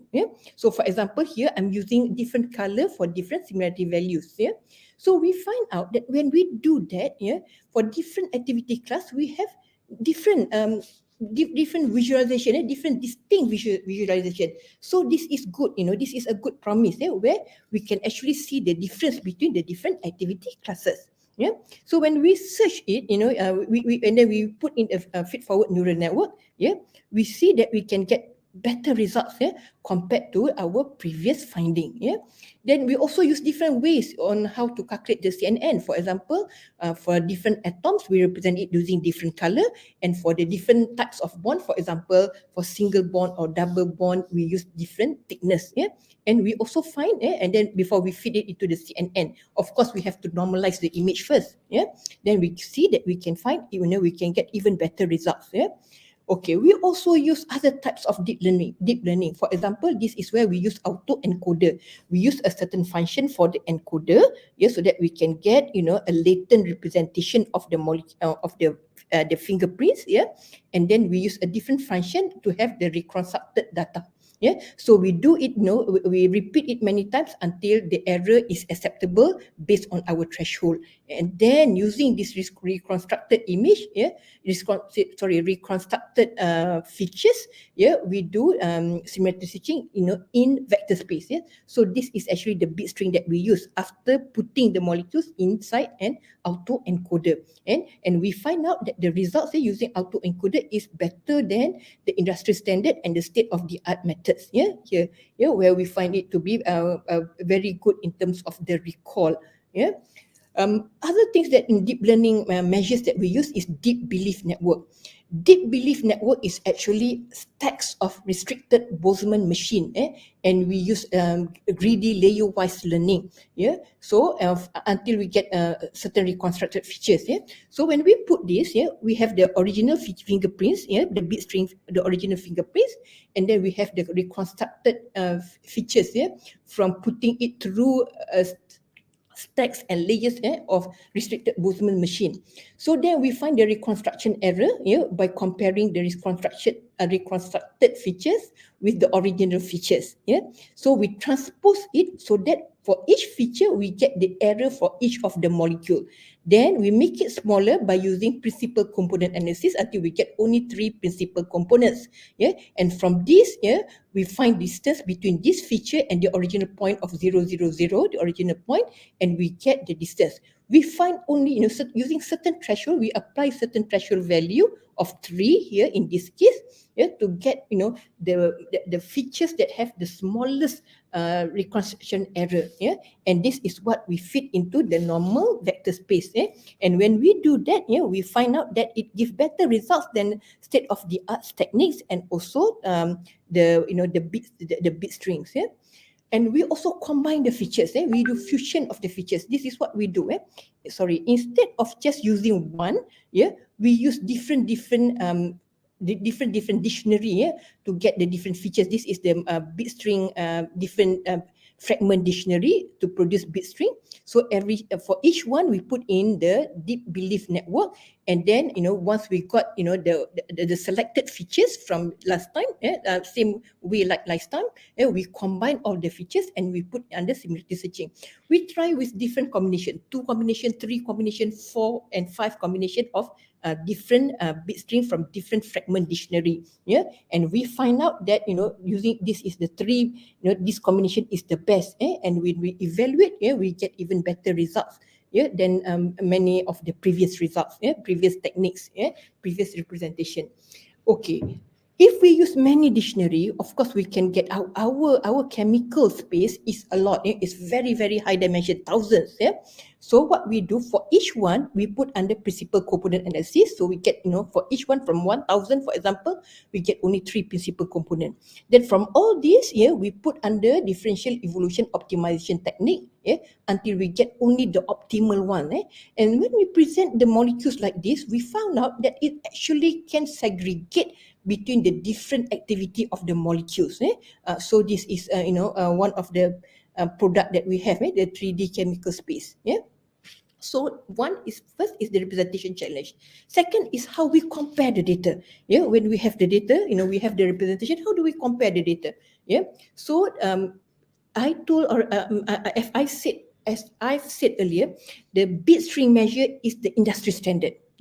And the coefficient to compare the bit string is the Tanimoto coefficient that has been used as an industry standard because research have been done and shown that bit string using Tanimoto coefficient for comparison is the best comparison.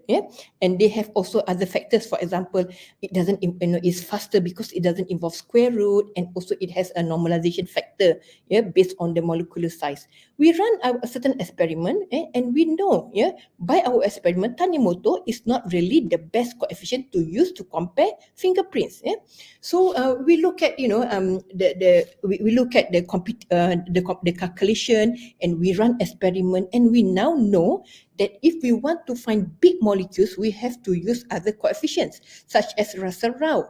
And if we need small molecules, we have to use coefficients like Forbes. And we have done many experiments to prove this. And if we want mid-size, the cosine coefficient is good enough. And also we try to fuse the coefficient.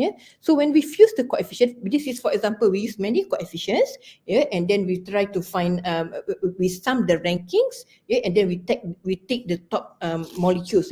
We found out that if we fuse the coefficient, it gives better results compared to even the best singular coefficient. So now people try to fuse coefficient, combine coefficient, rather than just using single coefficients. We also try to modify the similarity measures. For example, From simple matching, we try to propose another coefficient such as modified simple similarity measures, and we know that it gives good results even compared to Tanimoto.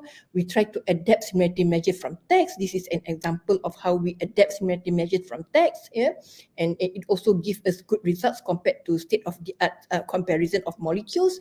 And we try to also use probability ranking principle, and we call it maximum marginal relevance, and it gives us quite good results, as compared to the industry standard Tanimoto.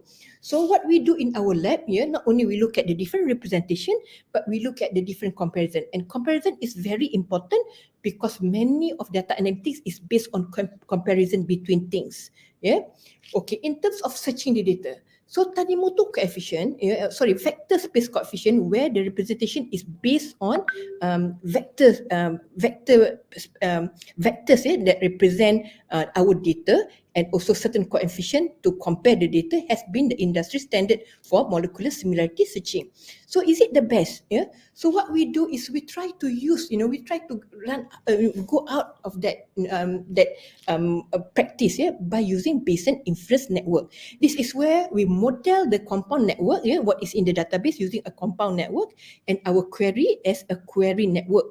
And this is where we have the features that we compare between the compound network and also the query network. And at the heart of the Bayesian inference network is the Bayes rule, Bayes rule as shown here. So we try to find the probability that a target molecule is satisfied given a compound has been observed, and we try to find the subset of compound that maximizes the probability that a value of node A is observed, and we retrieve these compounds as answer to query. So when we use Bayesian inference network and we compare with the industry standard was found to be the best Tanimoto coefficient run on vector space of 2D bit string, we found out that our binary inference network performed better than for most of the activity classes except for 3, where Tanimoto seems to be better. So we try to use, instead of one query molecules, for example, we want to find drugs in our compound database, drugs that can act against COVID, for example. So we not only use one COVID, one drug that can act against COVID, but we use a number. So when we use that, there are a number of ways. For example, this is using max rule in the query network. So we found out that we only fail for 2 activity classes, the other, where Tanimoto is the best. But for other activity classes, ours is significantly better than using Tanimoto. And we try to enhance the Bayesian inference network by the calculation of by the calculation of the probability, such as this one. We change it, for example, from total to finding average, and we find that it is even better. Now we only fail for 1 activity classes, and of course, I have other ways to see whether my technique works. I just only show one way, which is recall. But atomic framework and so on, we have shown that our Bayesian inference network give better results compared to the traditional way of doing things. We also use multiple reference structure. Using our improved probability calculation, it gives better results for all activity classes. And we try to also, for that, for a particular Bayesian inference network, we use before this only one type of features, one type of bit string. Now we try to combine different molecular descriptors, where we extend our Bayesian inference network like this. Okay. And then we find out that, it's very good, especially for highly diverse class. Highly diverse classes of molecule is very difficult for any calculation to get the similarity. But ours shows that it works even for highest diversity classes. And we try to use different fragment weighting for the binary inference network. Before this is always, the fragment have equal weight. So we try to find different ways to give different weights, to learn about different weights. And we find out that when we adjust the weights, we get even better results than the original Bayesian inference network. And so we try to also use belief network, where the calculation is a bit different, where the arc is a bit different, and we find out that it works very well, even better than Bayesian inference network for highly diverse class. We also use relevance feedback. For example, once we search, we have a query molecule and we search the database, we get the top structure, we look at the top structure, we find out what fragments always occur in the top structure, we give more weights. And also, once we get the top structure, this is group fusion, we use the top molecules to search again. For example, we take only 10 and we use the 10 to search again the database and we fuse the results. So when we do that, we find out that the group fusion give better results compared to our original Bayesian inference network. We also look at the feature selection, other ways to actually select certain features for the Bayesian inference network. For example, here we calculate the importance value of the fragment using this formula. And then for certain threshold, we say important and marginal and unimportant, and we use only the important fragments. And when we use that, we get better results compared to our original Bayesian inference network. We also look at the fragments, by using mini fingerprints, meaning that we look at the most frequently appearing the most frequent fragments that appear in all molecules. We take it out. The most infrequent fragment, we also take it out, and we use only the middle frequency fragments. When we do that, we get better results compared to the Bayesian inference network. And when we combine it all, this is when we combine, or we combine the fragment selection process and the reweighting, and we get even better results than all the techniques and all the enhancements of the Bayesian inference network that we have done. We also use quantum mechanics for molecular retrieval. We represent the molecules using two parts based on quantum based similarity method. For the first part, we use, we represent the molecules in Hilbert space. This is, where we use direct notation and then we normalize. And then for the second part, we use complex number where we have a number of ways. First, we use the real part. This is the global weight of fragment. And then we use the imaginary part, which is the local weight of the fragments. So this is the calculation for the real part, and for the imaginary part, we use 3 different ways. And we found out that we use, when we use the technique 3 for the calculation of the for the real part, for the when we use for the imaginary part, we get better results. So better than the Tanimoto coefficient. Okay, we also use this architecture for finding similarity. This is where, for the fingerprint, we represent it using long short-term memory, which is a class of recurrent neural network, where it has certain gates. For example, it has forget gates, for example, and update gates. So then, for both the query molecules and the fingerprint of molecules in the data set, then we use 2 different distance measure, and then we fuse it using CNN. And we also use, for example, instead of using at STM where it has input, output, and forget gate, we use another representation of the recurrent neural network that is GRU. Where this is gated recurrent unit, where it has reset gate and update gate. And same way, and we also use 1-dimensional convolutional neural network like this, and also 2-dimensional convolutional neural network. And when we compare, we find out that for the best is CNN 1D using the Siamese method, compared to all the techniques that we have done in our lab, and also what the state-of-the-art methods. Okay, so when we do data, we not only use one data, we have to combine data to get better analytics, better support for our decision. For example, we want to predict stock market. We not only use the closing price, but we look at the news, for example, the time series of the news. We try to represent the news using vectors. I'm going to explain later more how we get these vectors. And we find out that if we use news, we get even smaller error, compared to just not using news. Here, I showed that we also tried with discrete recurrent neural network, discrete LSTM. Okay, so what else can we do? So we look at the correlation, for example, between other oil prices. For example, soybean oil and so on. With, this is, for example, we want to predict crude palm oil price. So we look at the high correlation and we use it. We look also at the weather elements from our meteorology department. We look at humidity, we look at temperature and so on. And we also look at headline news. we fuse it together, into and then we feed it into long short-term memory, and then we try to forecast. So we find out when using LSTM, long short-term memory, it gives us lower error compared to other techniques, and then we find out that if we use multi-variables, like other communities, weather, news headline, sentiments, we get even lower, lower error compared to just using one or two of the input.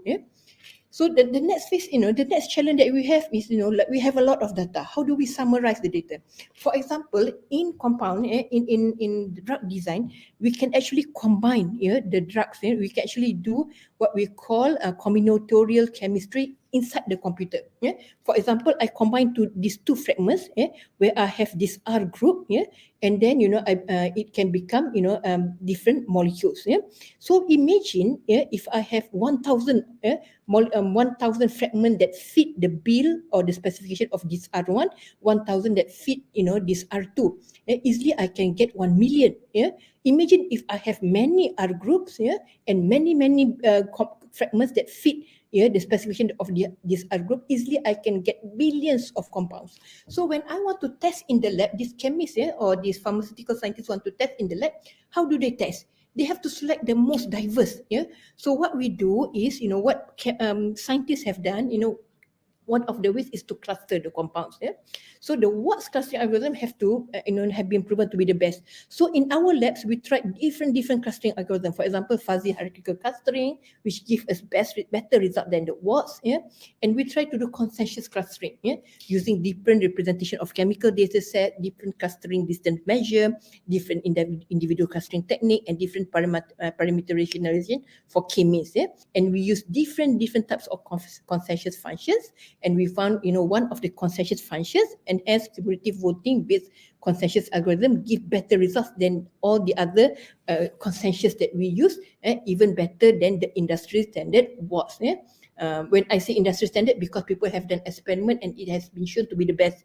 So what our lab do is we try different clustering algorithm, so that people, the chemists, can use this new clustering algorithm to get what they want. Okay, now we are talking about data, in the form of text. Look at the internet. Every time we use the internet, we are generating a lot of text. So how do we summarize the text? There are two ways to summarize. One, if we summarize one document. This is an example, one of our earlier work where we summarize one document. For example, we try to represent all the sentences in the document using features. For example, whether it contains title, words, in that sentence, what are the sentence length, where is the sentence position, and then what is the sentence to sentence, the average similarity between that sentence and all the other sentences, whether it contains proper noun and so on. Then, from this feature, we use GA, genetic algorithm, to optimize the feature. Then we put it into fuzzy logic. We also represent the sentences using semantics. We call it semantic role labeling. I'm going to explain later. And then we combine the score and we extract the sentences. And we find out that if we use this, it gives us better results compared to just using fuzzy or semantic role labeling or GA or the simple statistical methods, and even compared to many of the industry standard and also the state-of-the-art method. Now, if we have many documents, we don't want to generate, we don't want to use the original sentence. We want to create abstract from multiple documents. What do we do? This is example of what we do. First, this is we create predicate argument structure from the sentences. Meaning that we no more use the original sentence, but we use semantic role labeling. That is a way. For example, this one, we look at the core arguments, which is the verb, which is the object, which is the subject, and we represent it like this. From this sentence become this. This is what we call predicate argument structure. So we use these similarity measures. This is called Jiang semantic similarity, where it compare the semantic similarity, not just any similarity, but semantic similarity between the predicate argument structure. Then we look at the semantic similarity matrix between all the predicate argument structures pair. Then we select one. How do we select? We use this feature list to select. And then we put it inside. We have So we look at the top squad based on the features just now, and we select, and then how do we generate the summary? We use simple natural language generators to create the summary, and this is our results. Yeah, it's very good. Yeah, if we use GA, is even better. Yeah, compared to not using genetic algorithm optimization. Yeah, compared to all the other state of the art method. Yeah, okay. We also try to summarize news component. For example, from news inside from news, we try to extract what are the how, what the components, who are involved in that event, where it happened, and then we look at the cross-structural theory between the sentences. For example, we look at the contradiction, subsumption, follow up, and then we look at we try to do voting technique to score the sentences based on the cross-document relation just now, and then we put it under fuzzy logic, and then this is the result that we get. We get quite good. This is human, so we cannot compare to human. Of course, it's better, but it's very good, compared to many of state-of-the-art techniques. Now, sentiments. We do this for Jacob because we are, Jacob. We were appointed as Jacob data analytics advisor. So they said that like for example, there is one time where QSR, they want to do initial public offering. So they want to look at the sentiment, in the market about their product. So what we do, we program this, we program this, and we look at, every day at midnight, we crawl all the social media, we crawl the news, and then we want to find the sentiment of their product and also their competitors' product. And then when they mouse over, we can look at the comments, for example. So there are many ways to use. This is what we face, the problem that we face. When we do sentiment analysis, what is out there in the market is rule-based and corpus-based. I will show you. This is example of rule-based. For example, we use certain sentiment dictionary, for example, SentiWordNet, and we count the number of positive sentiment words and negative sentiment words to decide whether it's actually a positive sentiment or a negative sentiment. Now it's not facts, it's sentiment. It's not facts, it's sentiment. Okay. And if it has negation, we switch. We have a calculation to switch it. And we also use machine learning. For example, we have corpus, annotated corpus, which is positive, which is negative, for example. And then we use machine learning. For example, if we have new posts from people, we based on the machine learning, we see whether it's positive or negative. But we found out that corpus based is not good, only 59%. So of course Jacob cannot accept. So we try to use word embedding. This is also deep learning. Deep learn, we call it word embedding. There are many types of word embedding. We use word to vec, where we try to encode certain the word using vectors, based on the word surrounding it, the context word. So for example, you have this sentence, we have to do learning so that we can represent it using vectors. So there are two ways. You can use continuous back of words or also skipgram. For example, for continuous back of words, we try to predict the word based on the word surrounding it, the neighboring words. And we do this many times using the different parts of the sentences, and we have many sentences, and after we train it, we get this hidden note. This hidden note become the vectors that we use to represent a certain word. First, we use this Jacob collected data set. We pay people to annotate their data set, Malay, English, and so on. But not good enough, especially for Malay and all the rojak, the combination rojak. In social media, people use combination. So not good enough, especially for Malay. So we try to enhance the training using many Malay corpus collection, and we got better result, but not good enough. So what we do is we try to combine everything. Text block and Vader is actually a rule-based plus corpus-based, and we use our CNN and so on, and then until we get 83.92 accuracy. This is very good for Malay sentiment analysis. We also do for data quality. I just give example because for example, for sentiment analysis now, many people actually change their purchase decision based on review. So they look at, many people give positive review, so they think it's good. But this manufacturer no. So sometimes they pay spammer to give untruthful opinions so that people will buy their product based on the spam. So how do we detect the spam? We create, spamicity index, and then we use this multi-iteration graph structure. We learn, based on, one person, like how many you give review for what product and so on. So we know whether it's spam or not. And we found out that our techniques give better results compared to the other techniques in the market, and is in agreement. It has high agreement compared to 3 human judges. So it's good enough. So finally, for the challenge, okay, we look at recommendation systems. For example, you use Amazon, or YouTube, for example. They will recommend what to watch, based on your your similarity with other users, and based on what you like. So they find similarity between what you like with other products, for example. So it has it is like quite, it has been used quite a lot. For example, for YouTube, for example, 70% of what people watch is actually based on recommendation. And same with Netflix, up to 75%. So in our lab, what we do is we try to improve this basic recommendation system. For example, we use word embedding and also part of speech tag embedding. And then we put in convolutional neural network to learn about the aspect of what people say. Okay. I'm towards finishing. Okay, so we try with different multi-channel convolutional neural network, and we find out that the third one is the best. So we use it. So we use that inside our recommended system. For example, here we have review with aspect terms. We put under LDA, latent directly allocation, and then we cluster the aspects. And then we try to find, using the sentiment dictionary, we try to find the sentiments, of that aspect, and then we put it, in the aspect-based rating matrix, and then the numerical matrix are, we integrate them into a tensor factorization machine to predict overall rating. For example, we want to predict whether a certain user I will like certain product J. Okay, and based on this, we use this is the REO have shown to be the best for the MCN3 just now, for the multi-channel convolutional neural network.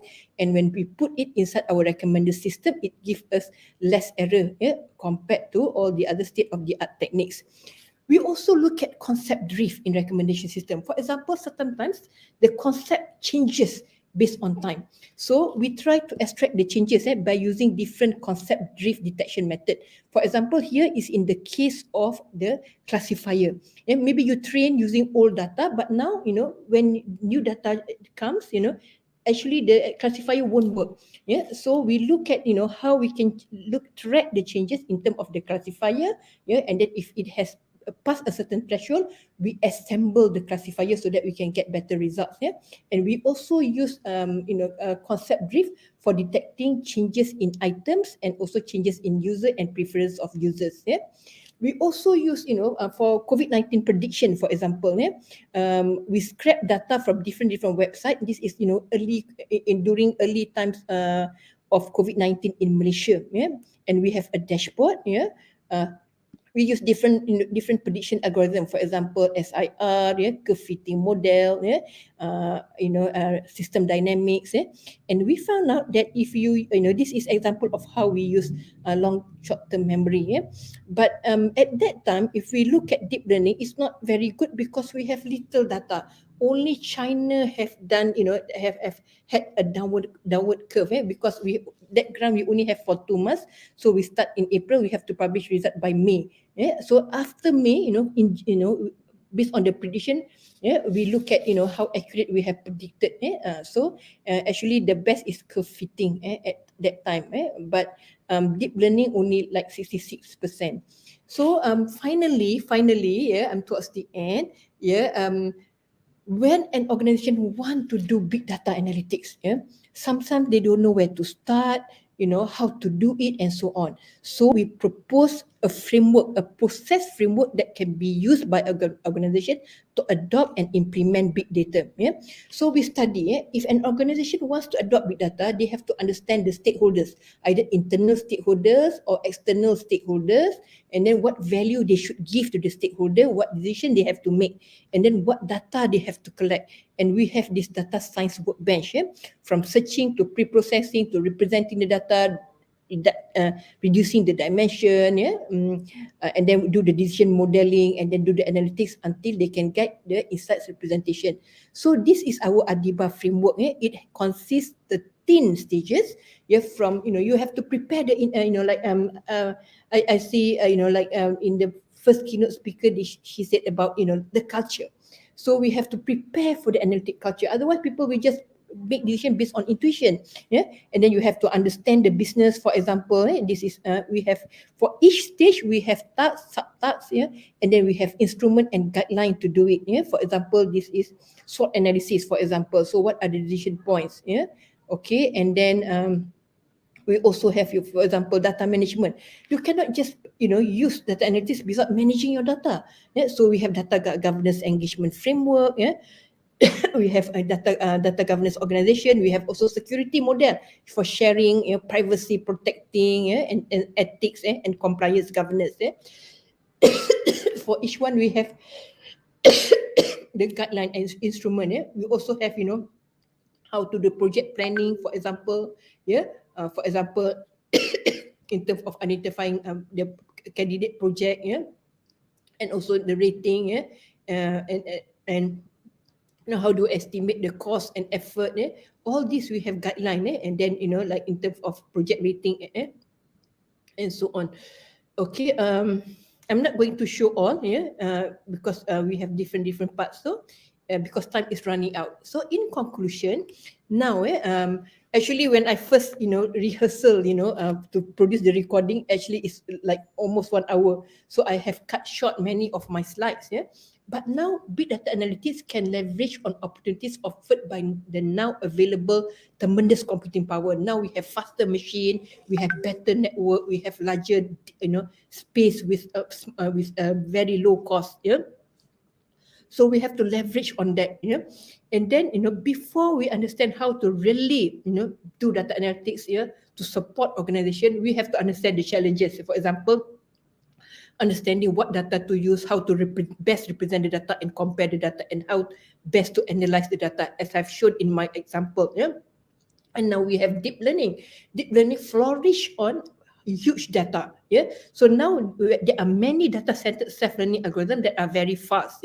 And also we have offered the Adiba framework that can be used by organizations to help them implement big data analytics. So I thank all my students and my colleagues and group members for all the work that I've presented in this talk. So thank you. I pass back the session to the moderator. Okay, thank you very much, Professor, for the very insightful learning. Okay, now I would like to open the Q&A session. Okay, you can okay, we have the first question here, Prof. Okay, Assalamualaikum, Prof. Naomi. I have a question. What are your suggestions to company to start using big data analytics? Okay, many people think, especially we are talking to about SMEs, small medium enterprise, or startup companies. Malaysia have been shown to be not as good as our neighboring countries, Singapore, Indonesia, in terms of startup that that are what you call platform business, like Grab. They don't have this platform business like Airbnb. They don't have hotel. Grab, they don't have a single taxi, right?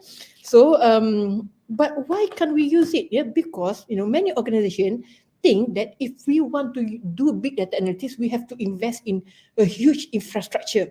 We have to find all data. No, we now there are clouds. You can start small with what is available in cloud, for example. Which is which you pay as you need. Not you have to invest in a lot of infrastructure upfront, and then you use only data that you have. Yeah, you use only data that you have. You don't, try to think that, oh, I cannot use this, because there are a lot, of data that is available. Yeah, so you use with what you have. Yeah, and then start small. Yeah, even you can start using Excel. Yeah, without having to, go into Python and so on. Yeah, so there are many, now, there are many what we call self-serve platform. Yeah, self-serve platform, where even power users and also normal users can use without having to have experts, IT experts or mathematicians or statisticians to help them. There are many self-serve, so they can start with whatever they have, using cloud. Yeah, don't have to invest a lot in the first place. Yeah. Okay, thank you. Okay, is there any next question? Okay, from Shima. Assalamualaikum, Prof. I have questions. One of the biggest problems in data analytics are difficulties in data sharing. How can we promote sharing of data? Okay, for us to, because, like we have, we are facing problem. For example, when we want to do the COVID-19 prediction back in April last year, sorry, back in March last year, we start MCO, I think March, right? So we have to predict when it's going to end, how many PPEs Malaysian need. Yeah, for us to do that, people, are not willing to share data. That's why we crawl the data. If, I have emailed many times KKM, I said, like, if, people were very panic. Do we have enough PPE? Do we have enough ICU beds? Do we have enough beds in the hospital? We said we can predict, but, there are certain things that we need to do the calculation. But people are scared to share data. I've seen what China do. Yeah, because I've cut short, right? I said, my slide said China, they use the movement of the people, the contact of the people and so on to predict whether a person need to quarantine how many days. Yeah, so they share the data, right? So when, and we have had many problems regarding this data sharing. We have open data policy, but I'm not sure, whether we really shared our data. So what I suggest is that we have to have principle first. What advantages that we need from our data, and what are the principles, what can be shared, what cannot be shared. Sometimes people think that, if we have to share my Sejahtera data, for example, there is a lot of data, a lot of valuable data. Yeah, you see Google or Facebook, do they charge us? They don't charge us a cent, but they are very rich, right? Why? Because they get monetization from the data and from the analytics based on the data. So My Sejahtera or Muslim Pro, it has a lot of data, but we don't have principles to guide what data can be shared. And normally, data, like you don't say Naomi Salim go to USM this date, she buy this, not one person, but you can get aggregated data, meaning that, like how many women of age 50 and have this background, buy this thing. That type of data you can sell. That type of data maybe you can share because it doesn't, encroach my privacy. Yeah. Yes. But because we don't have principle, because you have to have principle first, then policy of data sharing. Yeah. And then guideline of how people wants to develop analytics or want to develop system. Yeah. Then you have the guideline. Then, we can have more values from our data. Yeah. Without fear of, this data analytics encroaching our privacy, and so on. Yes, actually in Adiba we have that, but we have that inside our framework. Yeah, to guide. Okay, next question. Assalamualaikum and good day, Prof. Naomi. I would like to ask regarding on how do we get a single source of truth for our data before we can analyze them? Okay, in our work, like because we do consultation for a number of companies, yeah, even for Mohi, yeah, for their data warehouse, yeah. Imagine same data is stored in many places. Yeah. That's why, in our Adiba framework, we have, quality, quality checkpoints, quality measures, quality checkpoints, quality dashboard, so that we ensure, how this data is ingested and combined, yeah, and put inside if it's unstructured data or what we call resource data, we put in data lake. Yeah, if it's structured data, we put in data warehouse, and we have ways to link the data. We have APIs, to link the data lake with the data warehouse, and sometimes people call it data lake house. Yeah, but first you have to combine the data, check the data, make sure like you can really link the data and it's of high quality, put in data warehouse. So you don't let people do analytics based on the source data, but based on the check quality data inside the data warehouse. And of course, there are many different levels. For example, for data lake, for example, we crawl from the internet, we put in our data lake, but it's not just like that. First, we have to find key and then key value pair with it. Yeah, and then for the key value pair, we have to refine and combine, and then we say that this is your workspace. So you use that is the single truth of that, the single source of truth for the data. Yeah, and also we have metadata glossary, like we have data governance framework to govern the data. Yeah, because when we have combined the data, of course, it's become very valuable. So we have data governance framework and data security framework, so to make sure that the data that is pulled, not only have high quality but is well protected. Yeah. And of course, we have to have a supporting policy for people, for the whole organization, especially when you also have inter-organization data. Yeah? For example, we do for SSM, we have to link with police, we have to link with Jabatan Kehakiman, and so they have a single truth, to find out whether like you want to is a company want to partner with you. Yeah, so do they have any fraud before? Does the owner have any fraud? So we have link analysis, to link the company and the people, between company, between people, and that is the single truth that we can use. Of course, it has to be governed by principle and policy of data sharing and who can see what. Yeah, then we can reap the benefit. Yeah. Okay. Thank you very much, Prof. But I believe maybe there's some other questions but we really have to end here because we will start our prayer session. Okay. Good to have you here, Prof. Naomi. Okay. This marks the end, the keynote talk to session. Okay, on behalf of the organizing committee, we would like to thank everyone who attend for being part of such a wonderful experience. Your presence really made IACE 2021 so memorable for us. Okay, see you all in the prayer session. And don't forget to join our keynote session 3 at 4:15 p.m. Okay, see you there. Okay, Assalamualaikum. Bye. Salam. Bye.